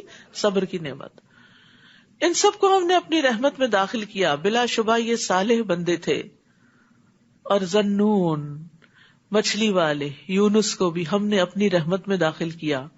جب وہ غصے سے بھرے ہوئے بستی چھوڑ کر چلے گئے، انہیں یہ گمان تھا کہ ہم ان پر گرفت نہ کر سکیں گے، پھر انہوں نے اندھیروں میں پکارا، اللہ اکبر، مچھلی کے پیٹ کا اندھیرا، سمندر کی تہہ میں جا کے بیٹھ گئی، وہاں کا اندھیرا، رات کا اندھیرا، بادلوں کا اندھیرا، اندھیرے پر اندھیرا، تو انہوں نے وہاں اپنے رب کو پکارا، اتنی مشکل جگہ پر کیا پکارا، لا الہ الا انت سبحانک انی کنت من الظالمین، تیرے سوا کوئی الہ نہیں، آپ پاک ہیں، میں ہی قصوروار تھا۔ نبی صلی اللہ علیہ وسلم نے فرمایا، ذنون یعنی یونس علیہ السلام کی دعا جب وہ مچھلی کے پیٹ میں تھے، یعنی لا الہ الا انت سبحانک، جب بھی کوئی مسلمان کسی معاملے میں ان الفاظ کے ساتھ اپنے رب سے دعا کرے، وہ دعا اس کے لیے ضرور قبول ہوگی۔ یہ مسند احمد کی روایت ہے۔ یعنی جب آپ دعا مانگنے لگے تو کیا کریں؟ اللہ کی تسبیح تو بیان کرتے ہی ہے نا، سبحان اللہ پڑھتے ہیں، پھر دروشی پڑھتے ہیں، پھر دعا کرتے ہیں، تو اس موقع پر آپ لا الہ الا انت سبحانک بھی پڑھ لیا کریں۔ اور اسی طرح یہاں جو آیت میں آیا ہے فَاسْتَجَبْنَا لَهُ وَنَجَّيْنَاهُ مِنَ الْغَمِّ وَكَذَلِكَ نُنْجِي الْمُؤْمِنِينَ، تب ہم نے ان کی دعا کو قبول کر لیا اور انہیں اس غم سے نجات دی۔ یعنی وہاں وہ تکلیف میں تو تھے ہی، غم زیادہ تھا کہ اللہ تعالیٰ ناراض ہو گیا ہے اور یہ مصیبت آ گئی ہے، یہ اندھیرے آ گئے ہیں۔ فرمایا اور ہم اسی طرح ایمان رکھنے والوں کو نجات دیا کرتے ہیں۔ یعنی اگر کوئی بھی مومن کسی مصیبت میں پھنس جائے تو اس دعا کو یاد کر لے، اس کو کثرت سے پڑھے، تو اللہ سبحانہ تعالیٰ اس کا غم بھی دور کر دیں گے۔ یہ اللہ کا وعدہ ہے، کر کے دیکھیں۔ وزکریا، اور زکریا کو بھی جب انہوں نے اپنے رب کو پکارا، یہاں سارے پیغمبروں کی دعاؤں کا ذکر اکٹھا کر دیا گیا، اور یہ ہمیں کیوں بتایا گیا؟ تاکہ مختلف مواقع کی مناسبت سے ہم بھی دعائیں کرتے رہیں اور ان دعاؤں کے ذریعے اللہ سے دعا مانگیں۔ انہوں نے اپنے رب کو پکارا، اے میرے رب مجھے تنہا نہ چھوڑنا، اور بہترین وارث تو آپ ہی ہیں۔ سو ان کی بھی ہم نے دعا قبول کر لی اور انہیں یحییٰ عطا کیا اور ان کی بیوی کو اولاد کے قابل بنا دیا۔ انہم کانوا یسارعون فی الخیرات، یہ سب لوگ بھلائی کے کاموں کی طرف لپکتے تھے۔ یعنی ان کی دعائیں کیوں قبول کی؟ کیونکہ یہ نیک لوگ تھے۔ فلیؤمنوا بی، اگر ہم چاہتے ہیں کہ اللہ تعالیٰ ہماری دعائیں قبول کرے تو ہمیں بھی اس پر اپنا ایمان مضبوط کرنا چاہیے اور اس کی پکار پہ لبیک کہنا چاہیے۔ اور ہمیں شوق اور خوف سے پکارتے تھے، شوق سے دعا مانگے، شوق سے، اور خوف ڈرے بھی کہ پتہ نہیں ہم نے کون سے گناہ کیے ہیں، پتہ نہیں دعا قبول ہوتی ہے یا نہیں ہوتی۔ یہ سب ہمارے آگے جھک جانے والے تھے۔ وَكَانُوا لَنَا خَاشِعِينَ، خشوع سے ہمبل ہو کے دعا مانگے، غافل ہو کے نہیں۔ اور اس عورت کو بھی جنہوں نے اپنی عصمت کی حفاظت کی، اشارہ ہے مریم علیہ السلام کی طرف، پھر ہم نے اپنی روح سے اس کے اندر پھونکا اور انہیں اور ان کے بیٹے کو تمام جہان والوں کے لیے ایک نشانی بنا دیا۔ یہ انبیاء کی جماعت ہی تمہاری امت ہے جو ایک ہی امت ہے، اور میں تمہارا رب ہوں، لہٰذا میری ہی عبادت کرو۔ اور لوگوں نے اپنے دین کے معاملے کو آپس میں ٹکڑے ٹکڑے کر ڈالا، مگر ہر ایک کو ہماری ہی طرف لوٹ کر آنا ہے۔ پھر جو شخص نیک عمل کرے اور وہ مومن ہو تو اس کی کوشش کی ناقدری نہیں ہوگی۔ کتنی بڑی خوشخبری ہے یہ، جو مومن ہو اور نیک عمل کرے تو اس کی کوشش کی ناقدری نہیں ہوگی، اور ہم اس کے ہر عمل کو لکھتے جا رہے ہیں۔ اور جس بستی کو ہم نے ہلاک کر دیا اس کے لیے ممکن نہیں کہ وہ ہمارے پاس لوٹ کر نہ آئے، یعنی انہیں آنا پڑے گا، یہاں تک کہ جب یاجوج و ماجوج کھول دیے جائیں گے، وہ جو سورۃ کہف میں ان کی دیوار کا پڑا تھا نا، تو وہ دیوار جب ہٹ جائے گی وہ اسے توڑ کے نکل آئیں گے. وَهُم مِّن كُلِّ حَدَبٍ يَنسِلُونَ، اور وہ ہر بلندی سے نیچے کو دوڑتے آئیں گے، یعنی اپنے مقرر وقت پر جہاں بھی وہ قید ہیں وہاں سے نکل کے باہر آ جائیں گے، اور اس طرح دوڑتے ہوئے نکلیں گے جیسے کوئی اوپر سے نیچے آتے ہوئے دوڑ لگا رہا ہوتا ہے. اور حدیث میں آتا ہے مسند احمد کی کہ وہ روئے زمین پر چھا جائیں گے، ہر طرف پھیل جائیں گے، اور مسلمان اپنے اپنے شہروں اور قلعوں میں سمٹ جائیں گے. یاجوج ماجوج لوگوں کے مویشیوں کو پکڑ لیں گے، زمین کا سارا پانی پی جائیں گے، حتیٰ کہ ان میں سے کچھ لوگ ایک نہر سے گزریں گے تو اس کا سارا پانی پی کر خشک کر دیں گے. پھر ان کے بعد کچھ اور لوگ وہاں سے گزریں گے تو کہیں گے یہاں کبھی پانی کی نہر ہوتی تھی. پھر عیسیٰ علیہ السلام اور ان کے ساتھی گڑ گڑا کے دعا کریں گے تو یاجوج ماجوج پر ان کی گردنوں میں کیڑے کا عذاب نازل کر دیا جائے گا، تو وہ سب ایک انسان کے مرنے کی طرح سارے اکٹھے ہی مر جائیں گے، اور پھر زمین پہ انتہائی گندگی اور بدبو پھیل جائے گی. تو اللہ تعالیٰ لمبی لمبی گردنوں والے پرندے بھیجیں گے جو اٹھا کر انہیں جہاں چاہے گا اللہ پھینک دیں گے. پھر ایسی بارش بھیجے گا اللہ جس سے کوئی گھر اینٹوں کا یا اون کا اس کو کوئی اوٹ نہیں ہوگی، یعنی ہر جگہ بارش ہوگی، اور زمین کو دھو کر شیشے کی طرف صاف چھوڑ دے گی. تو یہ یاجوج ماجوج قیامت سے پہلے آئیں گے زمین پر. وَاقْتَرَبَ الْوَعْدُ الْحَقُّ، اور سچا وعدہ قیامت نزدیک آ جائے گا، یعنی یاجوج ماجوج کے بعد. تو اس وقت کافروں کی آنکھیں یکا یک پتھرا جائیں گی اور وہ کہیں گے افسوس، ہم تو اس سچے وعدے سے غفلت میں ہی پڑے رہے، بلکہ ہم خطا کار تھے. اللہ تعالیٰ فرمائے گا تم بھی اور جنہیں تم اللہ کے سوا پوچھتے رہے سب جہنم کا ایندھن ہے، وہیں تم کو جانا ہے. اگر یہ معبود واقعی الہ ہوتے تو کبھی جہنم میں نہ جاتے، ان سب کو ہمیشہ جہنم میں رہنا ہوگا. وہ وہاں اس طرح پھنکاریں گے کہ اس میں اور کوئی آواز نہ سن سکیں گے. ان کی اپنی چیخیں اتنی بلند ہوں گی کہ باقی چیخیں ان کو سنائی نہیں دیں گی. بلا شبہ جن لوگوں کے لیے ہماری طرف سے پہلے ہی بھلائی مقدر ہو چکی ہے وہ دوزخ سے دور رکھے جائیں گے، وہ اس کی آہٹ تک نہ سنیں گے، اور وہ اپنے دل پسند نعمتوں میں ہمیشہ رہیں گے. یہ انتہائی گھبراہٹ کا وقت انہیں غمگین نہ کرے گا، اور فرشتے آگے بڑھ کر ان سے ملیں گے اور کہیں گے یہی وہ دن ہے جس کا تم سے وعدہ کیا گیا تھا. اس دن ہم آسمان کو یوں لپیٹ دیں گے جیسے تحریروں کا تومار لپیٹ دیا جاتا. پہلے زمانے میں اسکرولز کے اوپر لوگ لکھا کرتے تھے اور لکھ کر اس کو رول کر دیتے تھے. جس طرح ہم نے تمہاری تخلیق کی ابتدا کی تھی، یعنی جس طرح یہ اسپریڈ کیا تھا اسکرول، قیامت کے وقت پھر واپس لپٹ آئے گا، اسی طرح اس کا اعادہ کریں گے. یہ ہمارے ذمے ایک وعدہ ہے اور ہم یہ کر کے رہیں گے. اور زبور میں ہم نے نصیحت کے بعد یہ لکھ دیا تھا کہ زمین کے وارث میرے نیک بندے ہوں گے. بلا شبہ اس ارشاد الہی میں عبادت گزاروں کے لیے بڑی خبر ہے کہ عبادت کے ساتھ انہیں زمین کی وراثت بھی ملے گی. وما ارسلناک الا رحمتا للعالمین، اور ہم نے آپ کو تمام دنیا والوں کے لیے رحمت بنا کر بھیجا ہے، یعنی نبی صلی اللہ علیہ وسلم کو. کیونکہ جب تک آپ موجود تھے اس وقت تک اللہ نے فرمایا کہ وہ عذاب نہیں دے گا.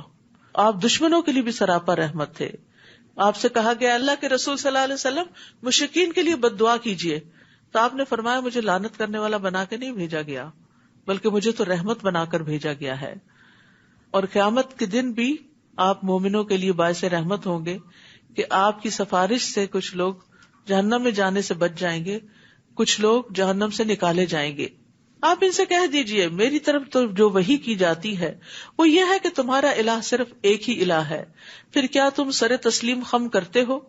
پھر اگر وہ منہ موڑ لیں تو ان سے کہیے کہ میں نے تو تم سب کو علل اعلان خبردار کر دیا ہے، اور میں نہیں جانتا کہ جو وعدہ تم سے کیا جاتا ہے وہ نزدیک ہے یا دور.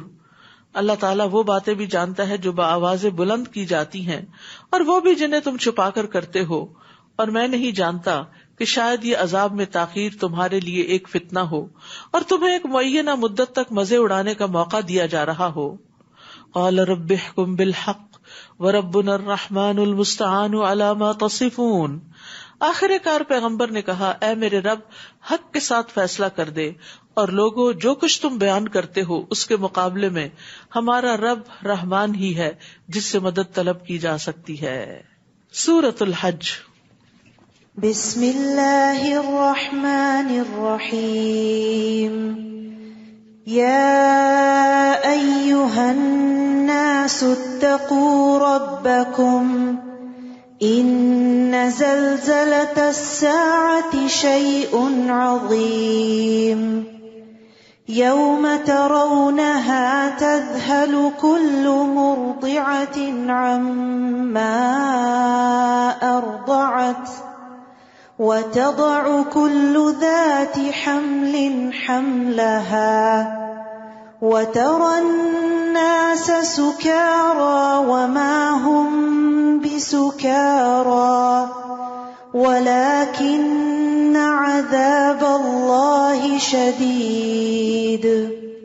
شروع کرتی ہوں اللہ کے نام سے جو بے انتہا مہربان نہایت رحم فرمانے والا ہے۔ یا ایھا الناس اتقوا ربکم ان زلزلۃ الساعۃ شیء عظیم، لوگو اپنے رب سے ڈرتے رہو، بلا شبہ قیامت کا زلزلہ بڑی ہولناک چیز ہے۔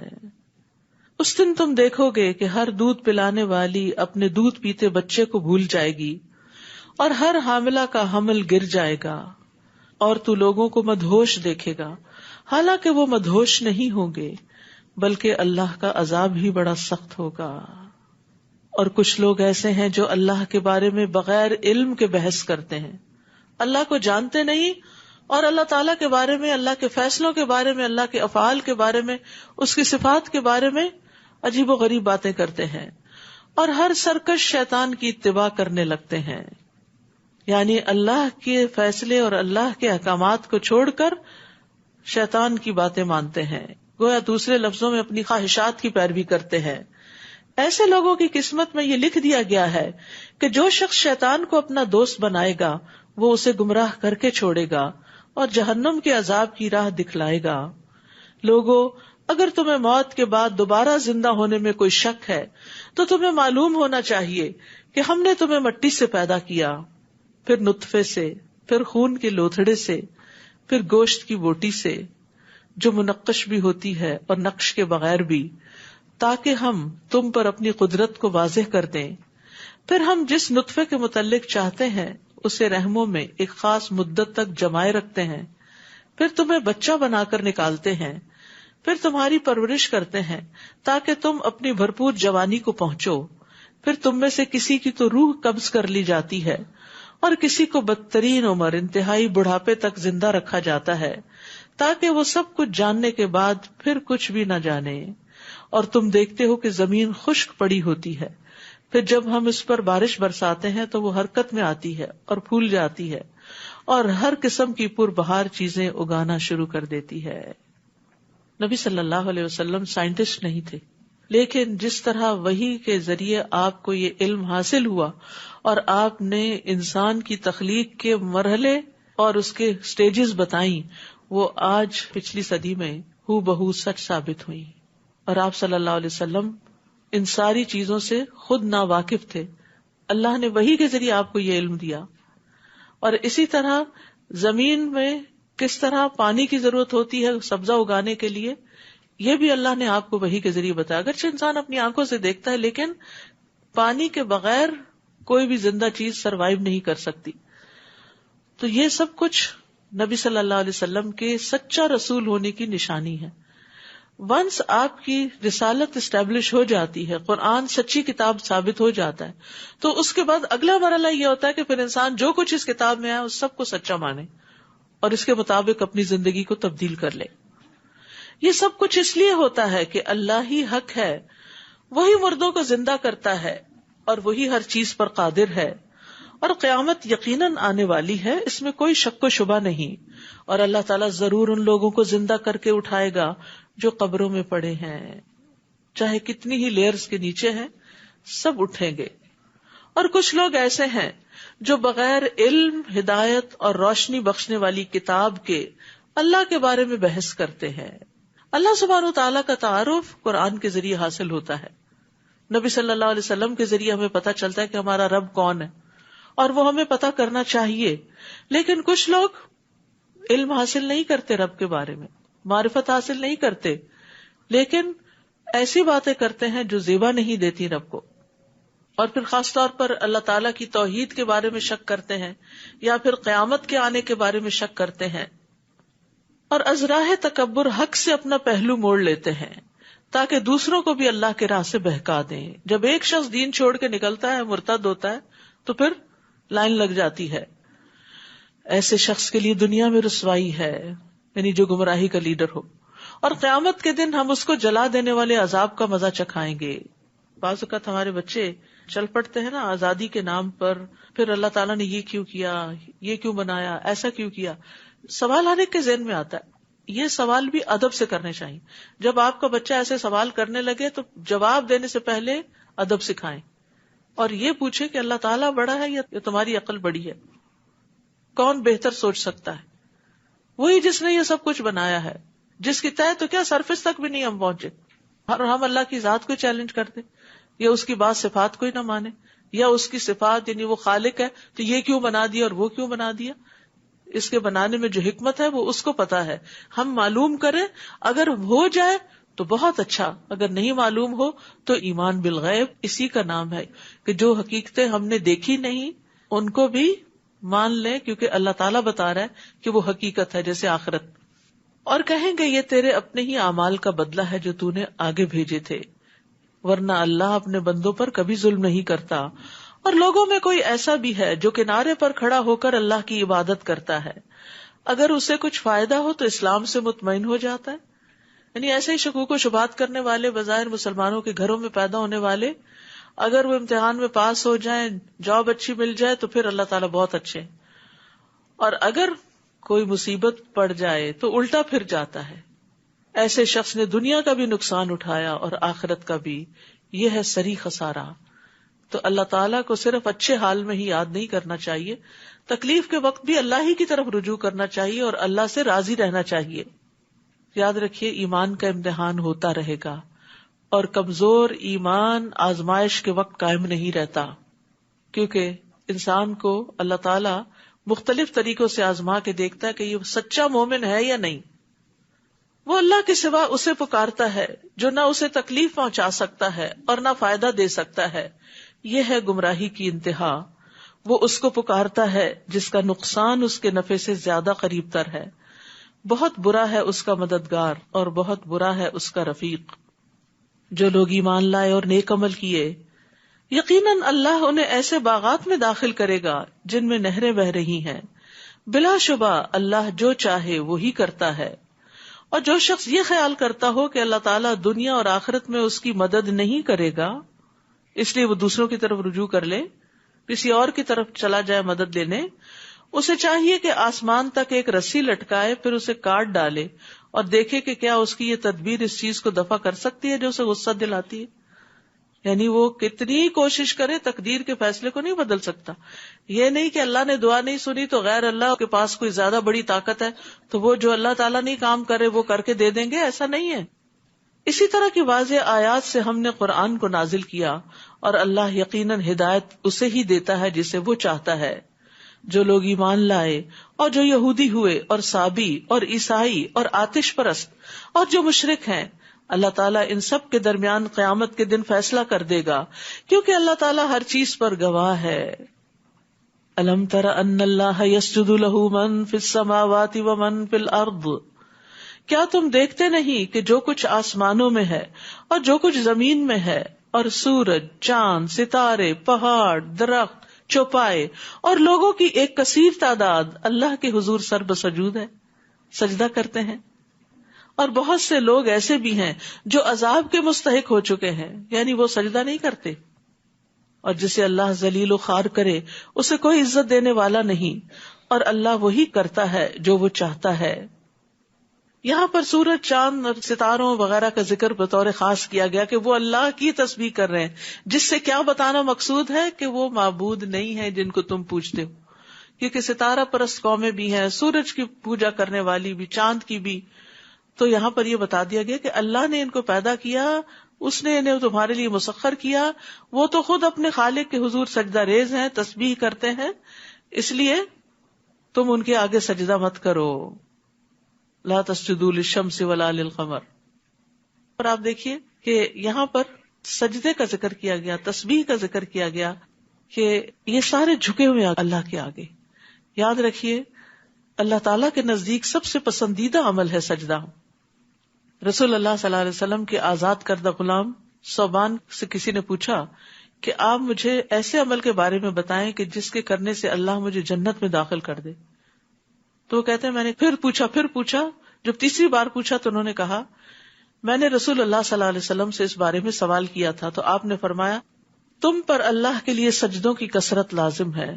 تم جب بھی کوئی سجدہ کرتے ہو تو اللہ تعالیٰ اس سجدے کے سبب سے تمہارا ایک درجہ بڑھا دیتے ہیں اور اس کے ذریعے تمہاری ایک خطا مٹا دیتے ہیں.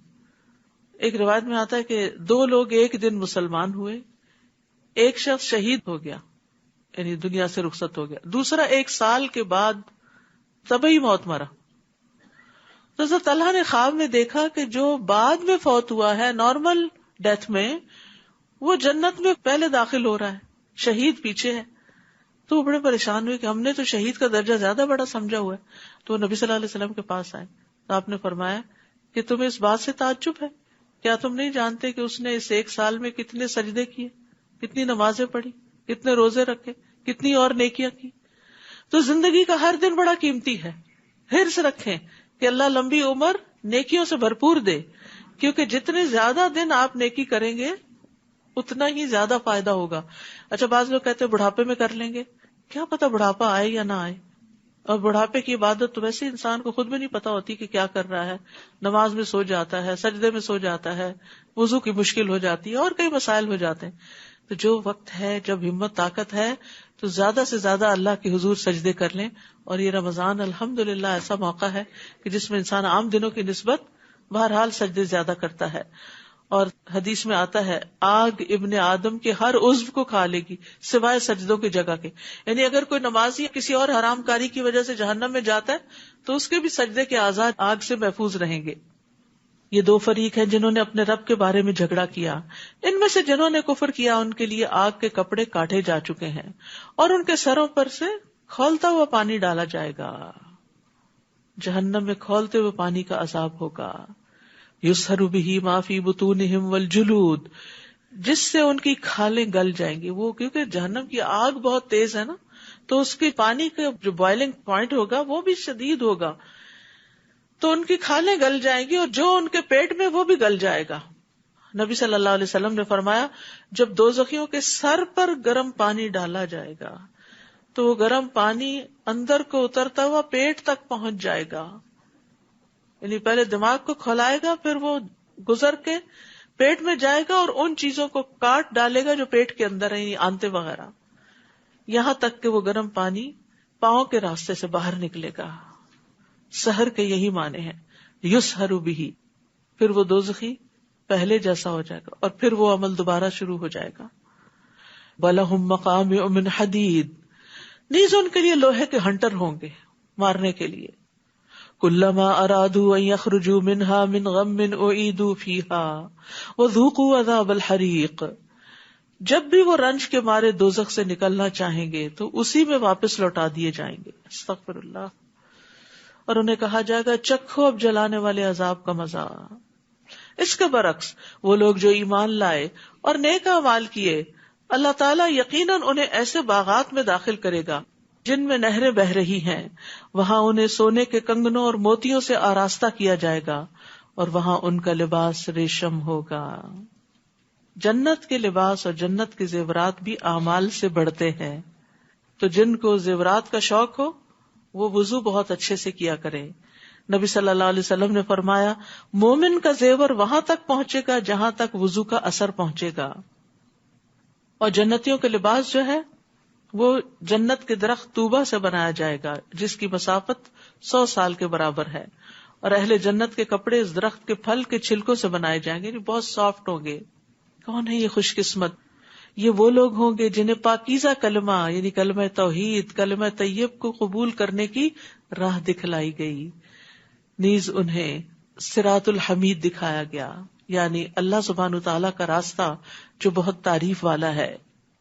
بلا شبہ جو لوگ کافر ہیں اور لوگوں کو اللہ کی راہ سے اور مسجد حرام کی زیارت سے روکتے ہیں، وہ مسجد حرام جس میں ہم نے وہاں کے باشندوں اور باہر سے آنے والوں کے حقوق برابر رکھے ہیں، اور جو کوئی ازراہ ظلم مسجد حرام میں کجربی اختیار کرے گا ایسے سب لوگوں کو ہم دردناک عذاب چکھائیں گے. وَإِذْ بَوَّأْنَا لِإِبْرَاهِيمَ مَكَانَ الْبَيْتِ أَلَّا تُشْرِكْ بِي شَيْئًا. اور وہ وقت بھی یاد کرو جب ہم نے ابراہیم کے لیے بیت الحرام کی جگہ تجویز کی تھی اور انہیں کہا تھا میرے ساتھ کسی چیز کو شریک نہ بنانا.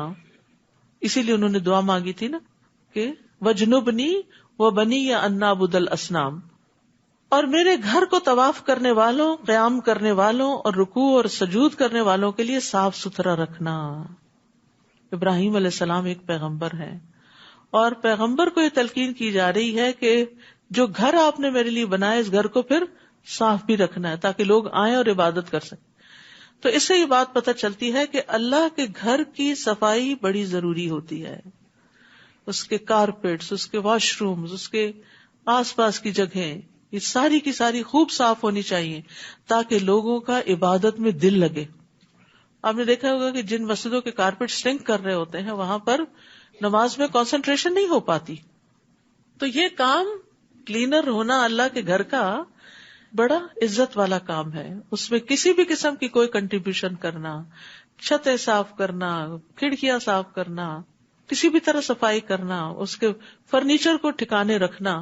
جیسے اب نمازیں ہوتی ہیں تو یہ کرسیاں یہاں تو نہیں رکھی جا سکتی، ان کو ہٹانے کے لیے بھی والنٹیئرز چاہیے ہوتے ہیں، تو وہ بھی آپ اپنے آپ کو آفر کر سکتے ہیں. بہرحال کوئی بھی کام کسی بھی قسم کا، حتیٰ کہ اگر کوئی چیز ٹوٹ رہی ہے، کوئی گر رہی ہے، کوئی خراب ہو رہی ہے تو اس کی درستگی کے لیے آگے بڑھنا اور محبت سے وہ کام کرنا، یہ انبیاء کی سنت ہے جن کو اللہ نے اس کام کا ذمہ دیا تھا. یعنی صرف لوگوں کو تعلیم ہی نہیں دینی بلکہ اس چیز کا بھی اہتمام کرنا ہے. اور اس کام کے کرنے والوں کا کیا مرتبہ اور مقام ہے. ابو ہریرہ سے مروی ہے کہ ایک حبشی مرد یا حبشی عورت مسجد نبوی میں جھاڑو دیا کرتی تھی. وہ فوت ہو گئی تو نبی صلی اللہ علیہ وسلم نے اس کے بارے میں پوچھا وہ کدھر ہے، نظر نہیں آ رہی. بتایا گیا کہ وہ تو فوت ہو گئی ہے. آپ نے فرمایا تم نے مجھے کیوں نہ بتایا کہ میں اس کا جنازہ پڑھتا، مجھے اس کی قبر کا بتاؤ. پھر آپ صلی اللہ علیہ وسلم اس کی قبر پہ تشریف لے گئے اور اس پر نماز پڑھی، یعنی اس کا جنازہ دوبارہ وہاں پڑھایا. تو کسی اور کے بارے میں کبھی آپ نے ایسا سنا کہ اس کو اتنی عزت بخشی؟ وہ ایک حبشی عورت تھی، غریب بے سہارا سی، کہ جو مسجد نبوی کو صاف کرتی تھی، تو اس کا اتنا بڑا مقام ہو گیا مرنے کے بعد. اللہ تعالیٰ کسی کا دنیاوی سٹیٹس نہیں دیکھتا کہ کسی کے پاس دنیا میں کون سا عہدہ اور رتبہ اور لباس اور اس کا مال کتنا ہے یا اس کی ناموری کتنی ہے. وہ یہ دیکھتا ہے کہ وہ کرتا کیا ہے، چاہے وہ صفائی کا کام ہی کیوں نہ کرتا. یہ تو ہم نے تقسیم کر رکھی ہے نا کہ شاید صفائی کرنا بہت اچھا کام نہیں. اس کے برعکس جو صفائی نہ کرے ان کی مذمت بھی کی گئی ہے. ایک شخص نے قوم کی امامت کی اور قبلے کی طرف تھوک دیا، یعنی سامنے تھوکائی پھینک دی. آپ دیکھ رہے تھے، جب وہ نماز سے فارغ ہوا تو آپ نے فرمایا آئندہ سے یہ تمہیں امامت نہ کرائے. تو یاد رکھیے اللہ پاک صاف رہنے والوں سے محبت کرتا ہے. ہم چاہتے ہیں نا اللہ ہم سے محبت کرے، تو بس اس صفائی کا اہتمام اپنے جسم میں بھی، لباس میں بھی، گھر میں بھی، پبلک پلیسز پہ بھی، مسجد میں بھی. مسجد اللہ کا گھر ہوتا ہے نا، سب کے لیے سانجا ہوتا ہے، تو وہ سب کی ذمہ داری ہوتا ہے اور اس میں تعاون کرنا سب کے اوپر لازم ہوتا ہے تاکہ اللہ کی محبت حاصل ہو. اس میں کوئی دکھاوا اور ریاکاری نہ ہو، اللہ کی محبت. نیز یہ کہ لوگوں میں حج کا عام اعلان کر دو کہ وہ تمہارے پاس ہر دور دراز مقام سے پیدل اور چھریرے بدن کے اونٹوں پر سوار ہو کر آئیں تاکہ لوگ وہ فائدے مشاہدہ کریں جو ان کے لیے یہاں رکھے گئے ہیں، اور جو جانور ہم نے انہیں عطا کیے ہیں ان پر مقررہ دنوں میں اللہ کا نام لیں، یعنی ان کو ذبح کریں، پھر انہیں خود بھی کھائیں اور تنگ دست محتاج کو بھی کھلائیں. یہ حج کے دن جو ہیں یہ دنیا کے سب سے بہترین دن ہوتے ہیں. نبی صلی اللہ علیہ وسلم نے فرمایا دنیا کے دنوں میں افضل ترین دن 10 دن عشر ذو الحجہ کے دن ہے. ان دنوں میں کیا ہوا نیک عمل اللہ کو سب سے زیادہ پسند ہے، اور ان 10 دنوں میں کثرت سے اللہ کا ذکر کرنے کا حکم دیا گیا ہے. آج آپ کے لیے یہ پیمفلٹ بھی جو عشر ذی الحج سے متعلق جو کرنے کے کام ہے وہ فری ڈسٹریبیوشن میں ہے، آپ لے جا سکتے ہیں، کیونکہ اب رمضان کے بعد آگے ذو الحجہ بھی آنے والا ہے اور بہت سے لوگ اس کی فضیلت سے غافل ہوتے ہیں. انہیں پتہ ہی نہیں ہوتا کہ اس میں کیا ہوا نیک عمل اللہ تعالیٰ کو سال بھر کے اعمال سے افضل لگتا ہے. تو اس لیے ان دنوں میں ذکر بھی کرنا چاہیے اور اس کی اویئرنیس بھی کریٹ کرنی چاہیے لوگوں میں. پھر اپنا میل کچیل دور کریں اور اپنی نظریں پوری کریں اور اس قدیم گھر کا طواف کریں. حج کے کچھ مناسک بتائے جا رہے ہیں. یہ تھا کعبہ کا مقصد. اور جو شخص اللہ کی احترام والی چیزوں کی تعظیم کرے تو یہ بات اس کے رب کے ہاں اس کے لیے بہتر ہے. نیز تمہارے لیے چوپائے حلال کیے گئے ہیں سوائے ان کے جو تمہیں بتائے جا چکے ہیں. لہذا بتوں کی گندگی سے بچو اور جھوٹی بات سے بھی بچو. یعنی جس طرح نجاست جسموں کو چمٹ جاتی ہے، اسی طرح شرک کی نجاست جو ہے وہ روح اور عقل کو چمٹ جاتی ہے. مانوی نجاست ہے یہ. اللہ کے لیے یکسو ہو جاؤ اور اس کے ساتھ کسی کو شریک نہ بناؤ. اور جس نے اللہ کے ساتھ کسی کو شریک بنایا تو وہ ایسے ہے جیسے وہ آسمان سے گرے پھر اسے پرندے اچک لے جائیں یا ہوا اسے کسی دور دراز مقام میں لے جا کے پھینک دے. یعنی اس بندے کا پھر کوئی مستقبل نہیں، کوئی ٹھکانہ نہیں، وہ خوار ہو کے رہے گا. یہ سب امور قابل اجتناب ہیں. اور جو شخص اللہ کے شاعر کی تعظیم کرے تو یہ بات دلوں کے تقوی سے تعلق رکھتی ہے.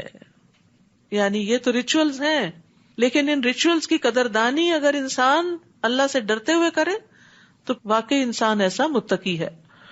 تمہیں ان قربانی کے جانوروں سے ایک مقررہ وقت تک فائدہ اٹھانے کا حق ہے، پھر ان کے ذبح کرنے کی جگہ اسی قدیمی گھر کے پاس ہے منا میں. اور ہم نے ہر امت کے لیے قربانی کا ایک طریقہ مقرر کر دیا ہے تاکہ جو جانور ہم نے انہیں عطا کیے ہیں ان پر وہ اللہ کا نام لیا کریں. ان مختلف طریقوں کے باوجود تم سب کا دین ایک ہی ہے کہ تمہارا الہ صرف ایک ہی الہ ہے، لہٰذا اسی کے فرما بردار بن جاؤ. اور اے نبی آپ اللہ کے حضور حاضری دینے والوں کو بشارت دے دیں. وبشر المخبتین، اور مخبتین کا ایک معنی ہمبل ہونا بھی ہوتا ہے. کون ہے یہ مخبتین؟ عاجزی کرنے والے. الذین اذا ذکر اللہ وجلت قلوبہم، یہ وہ لوگ ہیں کہ جب اللہ کا ذکر کیا جائے تو ان کے دل دہل جاتے، یعنی اللہ سے ڈرتے ہیں. ہم بھی اپنے دلوں کا جائزہ لیں کہ کیا ہم اس کیٹیگری میں شامل ہوتے ہیں. اور اگر انہیں کوئی مصیبت پہنچے تو اس پر صبر کرتے ہیں، یعنی اللہ سے ناراض نہیں ہوتے، غلط باتیں منہ سے نہیں نکالتے، اور نماز قائم کرتے ہیں، نماز سے مدد لیتے ہیں، اور جو کچھ ہم نے انہیں دے رکھا ہے اس میں سے خرچ کرتے ہیں. تو مخبتین کی 4 صفات ہیں: اللہ کے ذکر کے وقت دلوں کا کانپ اٹھنا، اللہ کے راستے میں پہنچنے والی تکلیفوں پہ صبر کرنا، نماز قائم کرنا اور مال خرچ کرنا. اور قربانی کے اونٹوں کو ہم نے تمہارے لیے اللہ کے شاعر بنا دیا جن میں تمہارے لیے بہتری ہے، لہذا ذبح کرتے وقت انہیں صف بستہ کھڑا کر کے یعنی لائن میں ان پر اللہ کا نام لو. یہ تو آپ کو معلوم ہے نا کہ اونٹ کو کھڑا کر کے ذبح کیا جاتا ہے، اس کا بایاں گھٹنا باندھ دیا جاتا ہے تاکہ وہ رسی توڑا کے بھاگے نہیں جب اس کو برچھی لگے، اور 3 ٹانگوں پہ وہ کھڑا ہوتا ہے تو چھپا کے برچھی لائی جاتی ہے، اور جس کا نشانہ اچھا ہو اچانک آ کے اس کے حلق میں مارتا ہے تو وہاں سے خون کا فوارہ چھوٹ پڑتا ہے، اور پھر اس کے بعد جب زیادہ خون نکل جاتا ہے تو وہ اونٹ پہلو کے بل گر جاتا ہے، جس کی یہاں ڈسکرپشن بیان ہوئی ہے. لہٰذا ذبح کرتے وقت انہیں صف بستہ کھڑا کر کے ان پر اللہ کا نام لو. پھر جب ان کے پہلو زمین پر ٹک جائیں یعنی وہ گر جائیں تو انہیں خود بھی کھاؤ اور قناعت کرنے والے کو بھی یعنی جو نہیں مانگتا، اور مانگنے والے کو بھی کھلاؤ، سب کو دو. یعنی جو عید کا گوشت ہوتا ہے اس میں سبھی کا حصہ ہوتا ہے، بانٹ کے کھانا چاہیے اس کو. ہم نے ان جانوروں کو ایسے ہی تمہارے لیے تابع بنا دیا تاکہ تم اللہ کے شکر گزار بنو، ورنہ اونٹ جیسا جانور بھلا تم قربان کر سکتے تھے اور کھا سکتے تھے. اور جانور ذبح کرتے وقت ایک اور شرط بھی ہے، وہ کیا ہے؟ اللہ کا نام لینا. لن ينال الله لحومها ولا دماؤها ولكن يناله التقوى منكم. اللہ کو قربانی کے جانوروں کا نہ تو گوشت پہنچتا ہے نہ خون پہنچتا ہے، بلکہ اسے تو تمہارا تقویٰ پہنچتا ہے کہ تمہارے دل میں کیا تھا، کتنی محبت کے ساتھ اللہ کے لیے اس کو قربان کیا، جو سمبل ہے اس بات کا کہ یا رب ہم اپنا آپ، اپنی انا اور اپنی خواہشات کو بھی تیری خاطر قربان کر سکتے ہیں، کیونکہ ان سب کا مرکز دل ہوتا ہے نا. اسی طرح ہم نے انہیں تمہارے تابع کر دیا تاکہ اللہ نے جو راہ تمہیں دکھائی ہے اس کے شکر کے طور پر اس کی بڑائی بیان کرو. اور اے نبی صلی اللہ علیہ وسلم آپ نیکوکار لوگوں کو بشارت دے دیجئے. وبشر المحسنین ان اللہ یدافع عن الذین آمنوا ان اللہ لا یحب کل خوان کفور. جو لوگ ایمان لائے ہیں بلا شبہ اللہ تعالیٰ ان کی طرف سے دشمنوں کی مدافعت کرتا ہے. یقیناً اللہ کسی خائن اور ناشکرے کو پسند نہیں کرتا. جن لوگوں سے لڑائی کی جاتی رہی ہے انہیں اب لڑائی کی اجازت دی جاتی ہے. یعنی مسلمانوں کو مکہ میں جواب دینے کی اجازت نہیں تھی، وہ ظلم میں پس بھی رہے تھے کیونکہ کمزور تھے، لیکن مدینہ آ کر پھر انہیں واپس جواب دینے کی اجازت مل گئی کیونکہ وہ مظلوم ہیں، اور اللہ یقیناً ان کی مدد پر قادر ہے. جنہیں ان کے گھروں سے ناحق نکالا گیا سوائے اس کے کہ وہ کہتے ہیں کہ ہمارا رب اللہ ہے، اور اگر اللہ ایک دوسرے کے ذریعے لوگوں کی مدافعت نہ کرتا رہتا تو خانقاہیں، گرجے، عبادت گاہیں اور مساجد جن میں اللہ کو کثرت سے یاد کیا جاتا ہے مسمار کر دی جاتی. اور اللہ ایسے لوگوں کی ضرور مدد کرتا ہے جو اس کے دین کی مدد کرتے ہیں. یہ وعدہ ہے اللہ کا، وَلَيَنْصُرَنَّ اللَّهُ مَن يَنْصُرُهُ. اللہ یقیناً بڑا طاقتور اور سب پر غالب ہے. اللہ کے دین کی مدد کرنے والے وہ لوگ ہیں کہ اگر ہم انہیں زمین میں اقتدار بخشیں تو وہ نماز قائم کریں، زکوٰۃ ادا کریں، بھلے کاموں کا حکم دیں اور برے کاموں سے روکیں، اور سب کاموں کا انجام تو اللہ کے ہاتھ میں ہے. اے نبی، اگر یہ لوگ آپ کو جھٹلاتے ہیں تو ان سے پہلے نوح کی قوم اور قوم عاد اور سمود بھی جھٹلائے جا چکے ہیں، نیز ابراہیم اور لوط کی قوم بھی، اور مدین والوں نے بھی جھٹلایا تھا، اور موسیٰ کو بھی جھٹلایا گیا. ان سب کافروں کو میں نے پہلے مہلت دی، پھر انہیں پکڑ لیا، سو دیکھو میری سزا کیسی رہی. کتنی ہی بستیاں ہیں جو خطا کار تھیں، انہیں ہم نے ہلاک کر دیا، تو اب وہ اپنی چھتوں پر گری پڑی ہیں، ان کے کنویں بیکار ہیں اور پلستر شدہ محلات ویران پڑے ہیں. کیا یہ لوگ زمین میں چلے پھرے نہیں کہ ان کے دل ایسے ہو جاتے جو کچھ سمجھتے سوچتے، اور کان ایسے جن سے وہ کچھ سن سکتے. بات یہ ہے کہ آنکھیں اندھی نہیں ہوتی، اندھے تو وہ دل ہو جاتے ہیں جو سینوں میں ہیں. یہ لوگ عذاب کے جلد آنے کا مطالبہ کرتے ہیں، حالانکہ اللہ کبھی اپنے وعدے کے خلاف نہیں کرتا. مگر تمہارے رب کا ایک دن تمہارے شمار کے حساب سے 1000 سال کا ہوتا ہے. یعنی تمہارے رب کا ایک دن تمہاری گنتی کے مطابق 1000 سال کا ہوتا ہے. اور کتنی ہی بستیاں ہیں جو خطا کار تھی، میں نے پہلے انہیں مہلت دی، پھر انہیں پکڑ لیا، اور انہیں واپس تو میرے ہی پاس آنا ہے. آپ ان سے کہیے، لوگو میں تو تمہارے لیے صاف صاف ڈرانے والا ہوں، یعنی برے انجام سے. سو جو لوگ ایمان لے آئے اور انہوں نے نیک عمل کیے ان کے لیے تو بخشش بھی ہے اور عزت کی روزی بھی. اور جو لوگ ہماری آیات کو نیچا دکھانے کی کوشش میں لگے ہوئے ہیں تو یہی لوگ اہل جہنم ہیں. ہم نے آپ سے پہلے جو بھی رسول یا نبی بھیجا تو جب بھی وہ کوئی آرزو کرتا تو شیطان اس کی آرزو میں وسوسے کی آمیزش کرتا. یعنی پیغمبر کی آرزو کیا ہو سکتی ہے کہ لوگ ایمان لائیں، دین خوب پھلے پہلے، دین کی تکمیل ہو، تو شیطان اس میں خلل ڈالتا، یہ نہیں ہونے کا. پھر اللہ تعالیٰ شیطانی وسوسے کی آمیزش کو تو دور کر دیتا ہے اور اپنی آیات کو پختہ کر دیتا ہے. اللہ سب کچھ جانتا اور حکمت والا ہے، تاکہ اللہ تعالیٰ شیطان کے ڈالے ہوئے وسوسے کو ان لوگوں کے لیے آزمائش بنا دے جن کے دلوں میں نفاق کا مرض ہے، یا جن کے دل ایمان لانے کے بارے میں سخت ہو چکے ہیں. بلا شبہ یہ ظالم حق کی مخالفت میں دور تک چلے گئے ہیں. اور اس لیے بھی کہ جن لوگوں کو علم دیا گیا ہے وہ جان لیں کہ یہ حق ہے آپ کے رب کی طرف سے، اور وہ ایمان لائیں اور ان کے دل اس حق کے آگے جھک جائیں. اور اللہ تعالیٰ یقیناً ایمان لانے والوں کو سیدھی راہ دکھلا دیتا ہے. تو دلوں کی 3 بڑی قسمیں ہیں: سخت دل، بیمار دل اور ایمان والا دل، عاجزی والا. تو کمزور دل والے کون ہیں؟ جن کے دلوں میں بیماری ہے، کمزوری ہے، یعنی جو نفاق والے ہیں. اور سخت دل لوگ کون ہیں؟ جو کفر اختیار کرتے ہیں، جن پر کوئی ڈانٹ، واز، نصیحت اثر نہیں کرتی، اور دلوں کی سختی کی وجہ سے ان کو اللہ اور اس کے رسول کی بات سمجھ نہیں آتی. اور اہل ایمان کے دل جو ہیں وہ نرم دل ہوتے ہیں، اور اگر شیطان ان کے دلوں میں وسوسہ بھی ڈالے تو وہ بھی ان کے حق میں رحمت بن جاتا ہے، کیونکہ وہ فوراً متنبہ ہو جاتے ہیں. اور کافر تو ہمیشہ اس حق سے شک میں ہی پڑے رہیں گے تاکہ ان پر یا تو یکدم قیامت کی گھڑی آ پہنچے یا کسی منحوس دن کا عذاب ان پر نازل ہو. اس دن حکومت اللہ ہی کی ہوگی، وہ ان کے درمیان فیصلہ کر دے گا. تو جو لوگ ایمان لائے اور جنہوں نے نیک عمل کیے تو وہ نعمتوں والے باغات میں ہوں گے، اور جنہوں نے کفر کیا اور ہماری آیات کو جھٹلایا تو ایسے لوگوں کے لیے رسوا کرنے والا عذاب ہوگا. جن لوگوں نے اللہ کی راہ میں ہجرت کی پھر شہید ہوئے یا مر گئے، اللہ انہیں اچھا رزق عطا کرے گا، اور یقیناً اللہ ہی بہترین رازق ہے. وہ انہیں ایسی جگہ داخل کرے گا جس سے وہ خوش ہو جائیں گے، اور اللہ یقیناً سب کچھ جاننے والا ہے، بردبار ہے. یہ تو ان لوگوں کا معاملہ ہے، اور جو شخص اتنا ہی بدلہ لے جتنی اس پر سختی ہوئی تھی، پھر اثر نو اس پر زیادتی کی جائے تو اللہ اس کی مدد کرے گا. بلا شبہ اللہ تعالیٰ معاف کرنے والا اور درگزر کرنے والا ہے. یعنی اللہ تعالیٰ ہر مظلوم آدمی کی مدد فرماتا ہے. نبی صلی اللہ علیہ وسلم نے فرمایا، مظلوم کی بد دعا سے بچو کیونکہ وہ بادلوں پر اٹھائی جاتی ہے. اللہ تعالیٰ فرماتا ہے، مجھے میری عزت اور میرے جلال کی قسم، میں ضرور تمہاری مدد کروں گا اگرچہ تھوڑی دیر بعد ہی کروں. تو ظلم کیا ہوتا ہے؟ کسی زیادتی کا آغاز کرنا.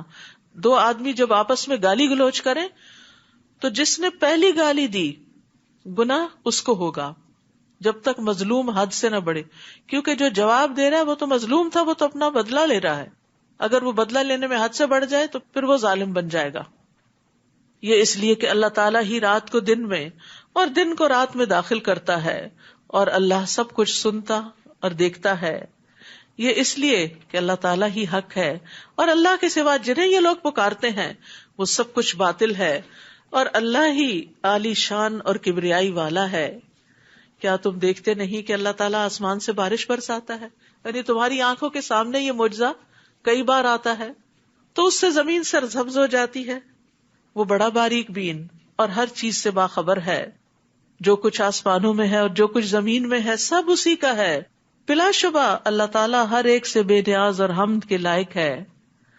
کیا تم دیکھتے نہیں کہ جو کچھ زمین میں ہے وہ اللہ نے تمہارے لیے تابع کر دیا ہے، اور کشتی کو بھی جو اس کے حکم سے سمندر میں چلتی ہے، اور وہ آسمان کو یوں تھامے ہوئے ہے کہ وہ اس کے اذن کے بغیر زمین پر گر نہیں سکتا. بلا شبہ اللہ بندوں پر ترس کھانے والا اور نہایت رحم والا ہے. آسمانوں کو پکڑنے کے لیے کوئی پلر اور ستون نہیں ہے، یہ اللہ کی طاقت سے رکا ہوا ہے، اللہ کی قدرت سے کنٹرول میں ہے. تو اس لیے انسان کو ڈرتے رہنا چاہیے اللہ کی نافرمانیوں سے. هو الذی احیاکم ثم یمیتکم ثم یحییکم ان الانسان لکفور. وہی تو ہے جس نے تمہیں زندگی دی، پھر تمہیں موت دیتا ہے، پھر تمہیں دوبارہ زندہ کرے گا. اور حقیقت یہ ہے کہ انسان بڑا ہی منکر حق ہے.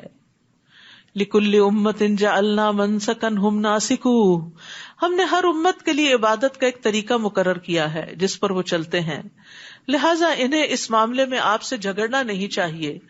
آپ اپنے رب کی طرف دعوت دیں، بلا شبہ آپ سیدھے رستے پر ہیں. وَإِن جَادَلُوكَ فَقُلِ اللَّهُ أَعْلَمُ بِمَا تَعْمَلُونَ. اور اگر وہ آپ سے جھگڑا کریں تو آپ ان سے کہیے کہ جو کچھ تم کر رہے ہو اللہ اس سے خوب جانتا ہے. ضد بازی کا کیا جواب ہونا چاہیے؟ یہاں ایک بڑا اچھا ادب بیان کیا گیا ہے جو اللہ تعالیٰ اپنے بندوں کو سکھاتا ہے کہ جب کوئی شخص ضد کرے، بحث کرے، جھگڑے میں الجھے تو اس کو جواب نہ دیا جائے، نہ مناظرہ کیا جائے، اور کیا کہا جائے جو اللہ تعالیٰ نے اپنے نبی کو سکھایا، فَقُلِ اللَّهُ أَعْلَمُ بِمَا تَعْمَلُونَ. جو کچھ تم کر رہے ہو نا یہ سب اللہ کو پتا ہے. اللہ سے ڈرو. اللہ یحکم بینکم یوم القیامت فیما کنتم فیہ تختلفون. اللہ ہی قیامت کے دن تمہارے درمیان ان باتوں کا فیصلہ کرے گا جن میں تم اختلاف کر رہے ہو. کیا تم نہیں جانتے کہ اللہ وہ سب کچھ جانتا ہے جو آسمانوں اور زمین میں ہے؟ بلا شبہ یہ سب کچھ ایک کتاب یعنی لوح محفوظ میں درج ہے، اور اللہ کے لیے یہ بات بہت آسان ہے. یہ لوگ اللہ کے علاوہ ان کی عبادت کرتے ہیں جن کے لیے نہ تو اللہ نے کوئی دلیل اتاری ہے اور نہ ہی خود انہیں کچھ علم ہے. ان ظالموں کا کوئی بھی مددگار نہ ہوگا. اور جب ان پر ہماری آیات پڑھی جاتی ہیں تو آپ ان کے چہروں پر ناگواری کے آثار دیکھتے ہیں. ایسا معلوم ہوتا ہے کہ ابھی وہ ان لوگوں پر جھپٹ پڑے جو انہیں ہماری آیات سناتے ہیں. آپ ان سے کہیے، میں آپ کو بتاؤں اس سے بدتر چیز کیا ہے؟ آگ جس کا اللہ نے کافروں سے وعدہ کر رکھا ہے، اور وہ بہت برا ٹھکانہ ہے. یا ایھا الناس ضرب مثل فاستمعوا لہ. لوگوں تم سے ایک مثال بیان کی جاتی ہے، اسے ذرا غور سے سنو. اگر نیند آ رہی ہے تو اٹھ جائیں. جن لوگوں کو تم اللہ کے سوا پکارتے ہو اگر وہ سارے بھی اکٹھے ہو جائیں تو ایک مکھی بھی نہیں بنا سکتے، اور اگر مکھی ان سے کوئی چیز چھین لے جائے تو اسے چھڑا بھی نہیں سکتے، کیونکہ مکھی جو کچھ لیتی ہے فوراً اندر لے جاتی، اس کے منہ پہ نہیں لگا رہتا کہ آپ واپس پکڑیں۔ چاہنے والا بھی ناتوان، اور جس سے مدد طلب کی جا رہی ہے وہ بھی ایسا ہی ناتواں، یعنی جو لوگ غیر اللہ سے مدد مانگتے ہیں وہ انتہائی کمزور ہیں، اور بت اور جو معبود ہیں وہ بھی انتہائی کمزور ہیں، لہٰذا ان کی مدد کہاں سے ہوگی، کیونکہ ان کے پاس تو کوئی طاقت ہی نہیں، اتنے کمزور کہ سارے مل جائیں اور مل کے اگر اتنی سی چیز بنانا چاہیں تو نہیں بنا سکتے۔ تو جو ایک مکھی نہیں بنا سکتا وہ آپ کا بڑے سے بڑا مشکل کام کیسے کرے گا؟ سوچنے کی بات ہے نا۔ یعنی آپ کس کے پاس جاتے ہیں مشکل وقت میں؟ جس کو آپ اپنے سے زیادہ قابل سمجھتے ہیں، طاقتور سمجھتے ہیں، آپ سمجھتے ہیں کہ وہ آپ کی مدد کرے گا، آپ بے بس ہو چکے ہیں، اب وہ آپ کو سپورٹ دے گا۔ لیکن جن کے پاس لوگ جا رہے ہیں، چاہے وہ قبروں میں پڑے ہوئے لوگ ہیں یا بت ہیں یا اور مخلوقات ہیں جن کو وہ پوچھتے ہیں، جن کے آگے سجدے کرتے ہیں، جن سے وہ فریادیں کرتے ہیں کہ ہماری مشکل کو پہنچے، افسوس کے ساتھ کہنا پڑتا ہے خود مسلمانوں کے اندر ایسی ناسمجھی پائی جاتی ہے کہ بزرگان دین کو پکارنے لگتے ہیں، غوث اعظم کہتے ہیں، نعوذ باللہ، گنج بخش کہتے ہیں، اور اسی طرح اور نام بھی دیے ہوئے ہیں۔ تو یہ سب کمزور ہے۔ اللہ تعالیٰ کا یہ چیلنج آپ سنیں نا ذرا، کہ اگر وہ سب بھی اکٹھے ہو جائیں تو مکھی بھی نہیں بنا سکتے، تمہیں اولاد کہاں سے دیں گے، تمہارے رزق کا کہاں سے بندوبست کریں گے، تمہاری بیماریاں کہاں سے درست کریں گے، وہ تو کچھ بھی نہیں کر سکتے۔ ما قدر اللہ حق قدرہ ان اللہ لقوی عزیز، ان لوگوں نے اللہ کی قدر پہچانی ہی نہیں جیسا کہ پہچاننا چاہیے تھی۔ اللہ تعالیٰ تو بڑا طاقتور اور ہر چیز پر غالب ہے، یعنی جو سب کچھ دینے کو تیار ہے اور جو سب چیزوں کا مالک، اس کے پاس کیوں نہیں جاتے؟ صرف اس کو کیوں نہیں پکارتے؟ کتنی سمپل سی بات ہے کہ جس نے ہمیں پیدا کیا، جس نے سارے انسانوں کو پیدا کیا، جس نے آسمان بنائے، زمین بنائی، درخت اگائے، دریا چلائے، سمندر بنائے اور اس کے اندر مخلوقات رکھی، تم اس سے کچھ خیر کی توقع نہیں رکھتے کہ وہ تمہاری مدد کرے گا، تمہارے کام آئے گا؟ کتنی ناقدری کی بات ہے، جو خود کہتا ہے وَإِذَا سَأَلَكَ عِبَادِي عَنِّي فَإِنِّي قَرِيبٌ أُجِيبُ دَعْوَةَ الدَّاعِ إِذَا دَعَانِ، اور جب یہ آپ سے میرے بارے میں سوال کرتے ہیں تو انہیں بتا دو کہ میں بہت قریب ہوں اور پکارنے والے کی پکار کا جواب بھی دیتا ہوں۔ یہ الگ بات ہے کہ جو وہ مانگتا ہے وہ کبھی اسی وقت دیتا ہوں، کبھی بعد میں دیتا ہوں جس وقت اس کو زیادہ ضرورت ہوتی۔ ایسا ہوتا ہے نا جیسے زندگی کی ابتدا میں بھی انسان کو کچھ چیزیں چاہیے ہوتی ہیں، انسان مانگتا ہے، نہیں ملتی، لیکن جب شادی ہو جاتی ہے ایک دم اللہ تعالیٰ نعمتوں میں اضافہ کر دیتا ہے۔ کبھی اس کے بعد بھی تنگی رہتی ہے، بڑھاپے میں اللہ تعالیٰ اولاد کے ذریعے اتنی وافر نعمتیں دیتا ہے، انسان حیران ہو جاتا ہے۔ تو انسان سوچتا کیوں نہیں کہ اپنی جوانی کے وقت کی مانگی ہوئی دعائیں تھیں، وہ آج بڑھاپے میں جبکہ مجھے ضرورت زیادہ ہے اس وقت اس کا پھل اللہ مجھے کھلا رہا ہے۔ چونکہ یہ سب چیزیں غیب کے پردے میں ہیں نا، تو اس لیے ہمیں اللہ کی باتوں پر یقین نہیں آتا اور ہر چیز کو فار گرانٹیڈ پر لیتے ہیں۔ یہ تو ہمارا حق تھا، یہ تو بچوں کو ہم نے قابل بنا، بھئی خود کیوں نہیں قابل بنے کہ تمہاری پچھلی زندگی بڑی اچھی ہوتی؟ یہ تو اللہ نے دیا، اگر اللہ نے آپ کو نہیں دیا اور آپ کے بچوں کو دیا تو اللہ نے دیا، تو اس کی قدر کرو، غیر اللہ کو نہ پکارو۔ اللہ یستفی من الملائکۃ رسلا ومن الناس ان اللہ سمیع بصیر، اللہ پیغام رسانی کے لیے فرشتوں میں سے بھی رسول چن لیتا ہے اور لوگوں میں سے بھی جو اللہ کے میسجز لاتے ہیں۔ بے شک اللہ سب کچھ سننے والا اور دیکھنے والا ہے۔ فرشتوں میں سے اللہ نے جبریل علیہ السلام کو چنا اور انسانوں میں سے اللہ نے دیگر انبیاء کے ساتھ محمد صلی اللہ علیہ وسلم کو چنا۔ عبداللہ بن مسعود کہتے ہیں کہ بے شک اللہ نے بندوں کے دلوں پہ نظر فرمائی تو قلب محمد کو بندوں کے دلوں میں سب سے بہتر پایا صلی اللہ علیہ وسلم، تو اس لیے اللہ نے ان کو اپنے لیے منتخب کر لیا اور انہیں پیغمبری کا شرف عطا کر کے مبعوث فرمایا۔ پھر قلب محمد کے بعد بندوں کے دلوں پہ نظر فرمائی تو آپ صلی اللہ علیہ وسلم کے صحابہ کے دلوں کو بندوں کے دلوں میں سب سے بہتر پایا، چنانچہ اللہ نے انہیں اپنے نبی کا وزیر بنا دیا۔ تو اگر آپ چاہتے ہیں اللہ آپ کو چنے تو اپنے دل کو اللہ کی محبت کے لیے خالص کر لیں، اپنے نیکی کے کام صرف اللہ کے لیے خاص کریں، لوگوں کی نفرتیں دلوں سے نکال دیں، پھر آپ دیکھیں کہ اللہ تعالیٰ آپ کو کیسے کیسے نیکی کے کاموں کے مواقع عطا کرتا ہے. ہم بعض اوقات سب کو بلا کے ایک سے خار رکھ بیٹھتے ہیں, اسی کو معاف نہیں کرتے, سب کیے کرائے پہ پانی پھر جاتا ہے, وہ آخری کانٹا بھی نکال دیں, معاف کریں, آگے چلیں, اللہ کی محبت حاصل کریں, نیکیوں کے مواقع حاصل کریں. یہ کمائی کا وقت اور دن اور موقع ہے. وہ اسے بھی جانتا ہے جو کچھ ان کے سامنے ہے, اور اسے بھی جو ان سے اوجھل ہے, اور تمام معاملات اسی کی طرف لوٹائے جاتے ہیں. اے لوگو جو ایمان لائے ہو, رکوع کرو اور سجدہ کرو اور اپنے رب کی عبادت کرو اور نیک کام کرو تاکہ تم کامیاب ہو سکو, اور اللہ کی راہ میں جہاد کرو جیسا کہ جہاد کرنے کا حق ہے. اس نے تمہیں اپنے دین کے کام کے لیے چن لیا ہے, اور دین میں تم پر کوئی تنگی نہیں رکھی. یہ تمہارے باپ ابراہیم کا دین ہے. اللہ نے اس سے پہلے بھی تمہارا نام مسلم رکھا تھا, اور اس قرآن میں بھی مسلم ہے. یعنی ہمارا نام کیا ہے؟ مسلم. یہ فرقہ وارانہ نام لوگوں نے خود رکھ لیے تاکہ رسول تم پر گواہ ہو اور تم لوگوں پر گواہ ہو. لہذا نماز قائم کرو اور زکوٰۃ دو اور اللہ کے دین کو مضبوطی سے تھامے رکھو. وہی تمہارا کارساز ہے, وہی تمہارا مولا ہے. وہ کتنا اچھا مولا ہے, کتنا اچھا مددگار ہے. تو یاد رکھیے کہ انسان سب کچھ ہوتے ہوئے بھی اگر اپنے آپ کو اللہ کے دین کے لیے خالص نہیں کرتا تو خسارے میں ہے. اسی لیے یہاں کہا کہ اللہ کی راہ میں ایسے کوشش کرو, ایسے محنت کرو, ایسے جہاد کرو جیسے حق ہے کرنے کا. حق کیسے ادا ہوتا ہے؟ حق تو ادا نہیں ہو سکتا, لیکن اخلاص کے بغیر کوششیں بیکار ہیں. یعنی صرف اوپر اوپر کی بھاگ دوڑ نہیں, اخلاص کے ساتھ بھاگ دوڑ, اللہ کے دین کی خدمت, اس کے لیے محنت. چھوٹا سا بھی کوئی کام ہو, چاہے مسجد کا جھاڑو ہی کیوں نہ ہو, چاہے پیسے گن کے بینک میں جمع کرانا ہی کیوں نہ ہو, چاہے کرسی پہ بیٹھ کے پڑھانا ہی کیوں نہ ہو, چاہے لوگوں کو بلانا ہی کیوں نہ ہو.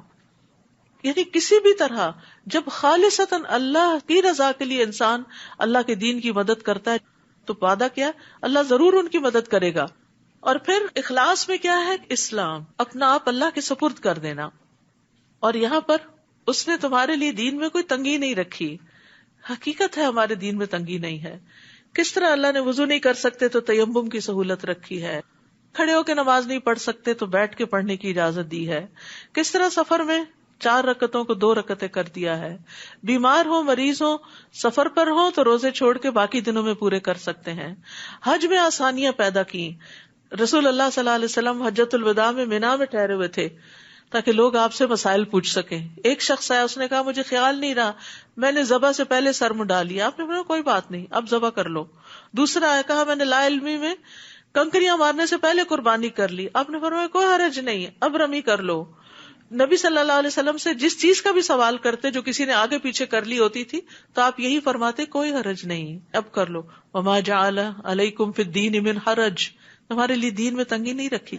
ایز لانگ ایز تم اللہ کے لیے خالص ہو کے وہ کر رہے ہو جو تمہیں کرنا چاہیے, وہ روزوں کی گنتی پوری کر لو, نمازوں کی گنتی پوری کرو, مناسک حج کی گنتی پوری کرو, کرنے کا کام کرو, لیکن اس میں سہولت بھی دی گئی.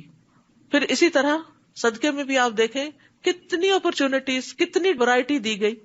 جس وقت جہاں جو موقع ہو وہاں انسان اس کے مطابق کرتا رہے. پھر جس کے پاس مال نہیں, کیونکہ پھر انسان کے اندر وہ آتا ہے نا کہ میرے پاس تو کچھ ہے نہیں دینے کو, میں کیا کروں. فرمایا ہر تسبیح صدقہ ہے, ہر تکبیر صدقہ ہے, ہر تحمید صدقہ ہے, ہر تحلیل صدقہ ہے, لا الہ الا اللہ پڑھنا صدقہ ہے, نیکی کا حکم دینا اور برائی سے منع کرنا صدقہ ہے. یعنی لوگوں کو دین کی طرف بلانا یہ بھی صدقے کا کام ہے تمہارے لیے, اور تمہارے ہر ایک کی شرمگاہ میں صدقہ ہے. یعنی وائف کا اپنے ہسبینڈ کی خواہش یا شوہر کا بیوی کی خواہش پوری کر دینا بھی صدقہ ہے. یعنی بعض اوقات انسان دل تنگ ہوتا ہے نا, کوئی بھی کام ہو جس میں انسان کی اپنی مرضی نہ ہو لیکن دوسرے کا بہت دل چاہ رہا ہو. کبھی کوئی آپ کو فرمائش کر دیتا مجھے یہ چیز بنا دے, کسی کی خوشی کی خاطر اپنا آرام قربان کر دینا یہ بھی صدقہ ہوتا ہے. تو یہ سب صدقات جب انسان اللہ کے لیے کرتا ہے, بڑے سے بڑا کام, چھوٹے سے چھوٹا کام, تو اللہ سبحانہ و تعالیٰ تو ہمارے دل دیکھتا ہے اور ہمارے عمل کو دیکھتا ہے کہ وہ کیسے کیا گیا. پھر اسی طرح طہارت کے مسائل میں بھی آسانی ہے. عبداللہ بن ابی قیس کہتے ہیں کہ میں نے عائشہ رضی اللہ عنہا سے سوال کیا وطر کے بارے میں, پھر آگے حدیث بیان کی. میں نے پوچھا آپ جنابت کی صورت میں کیا کرتے تھے, کیا سونے سے پہلے غسل فرماتے یا غسل سے پہلے سوتے؟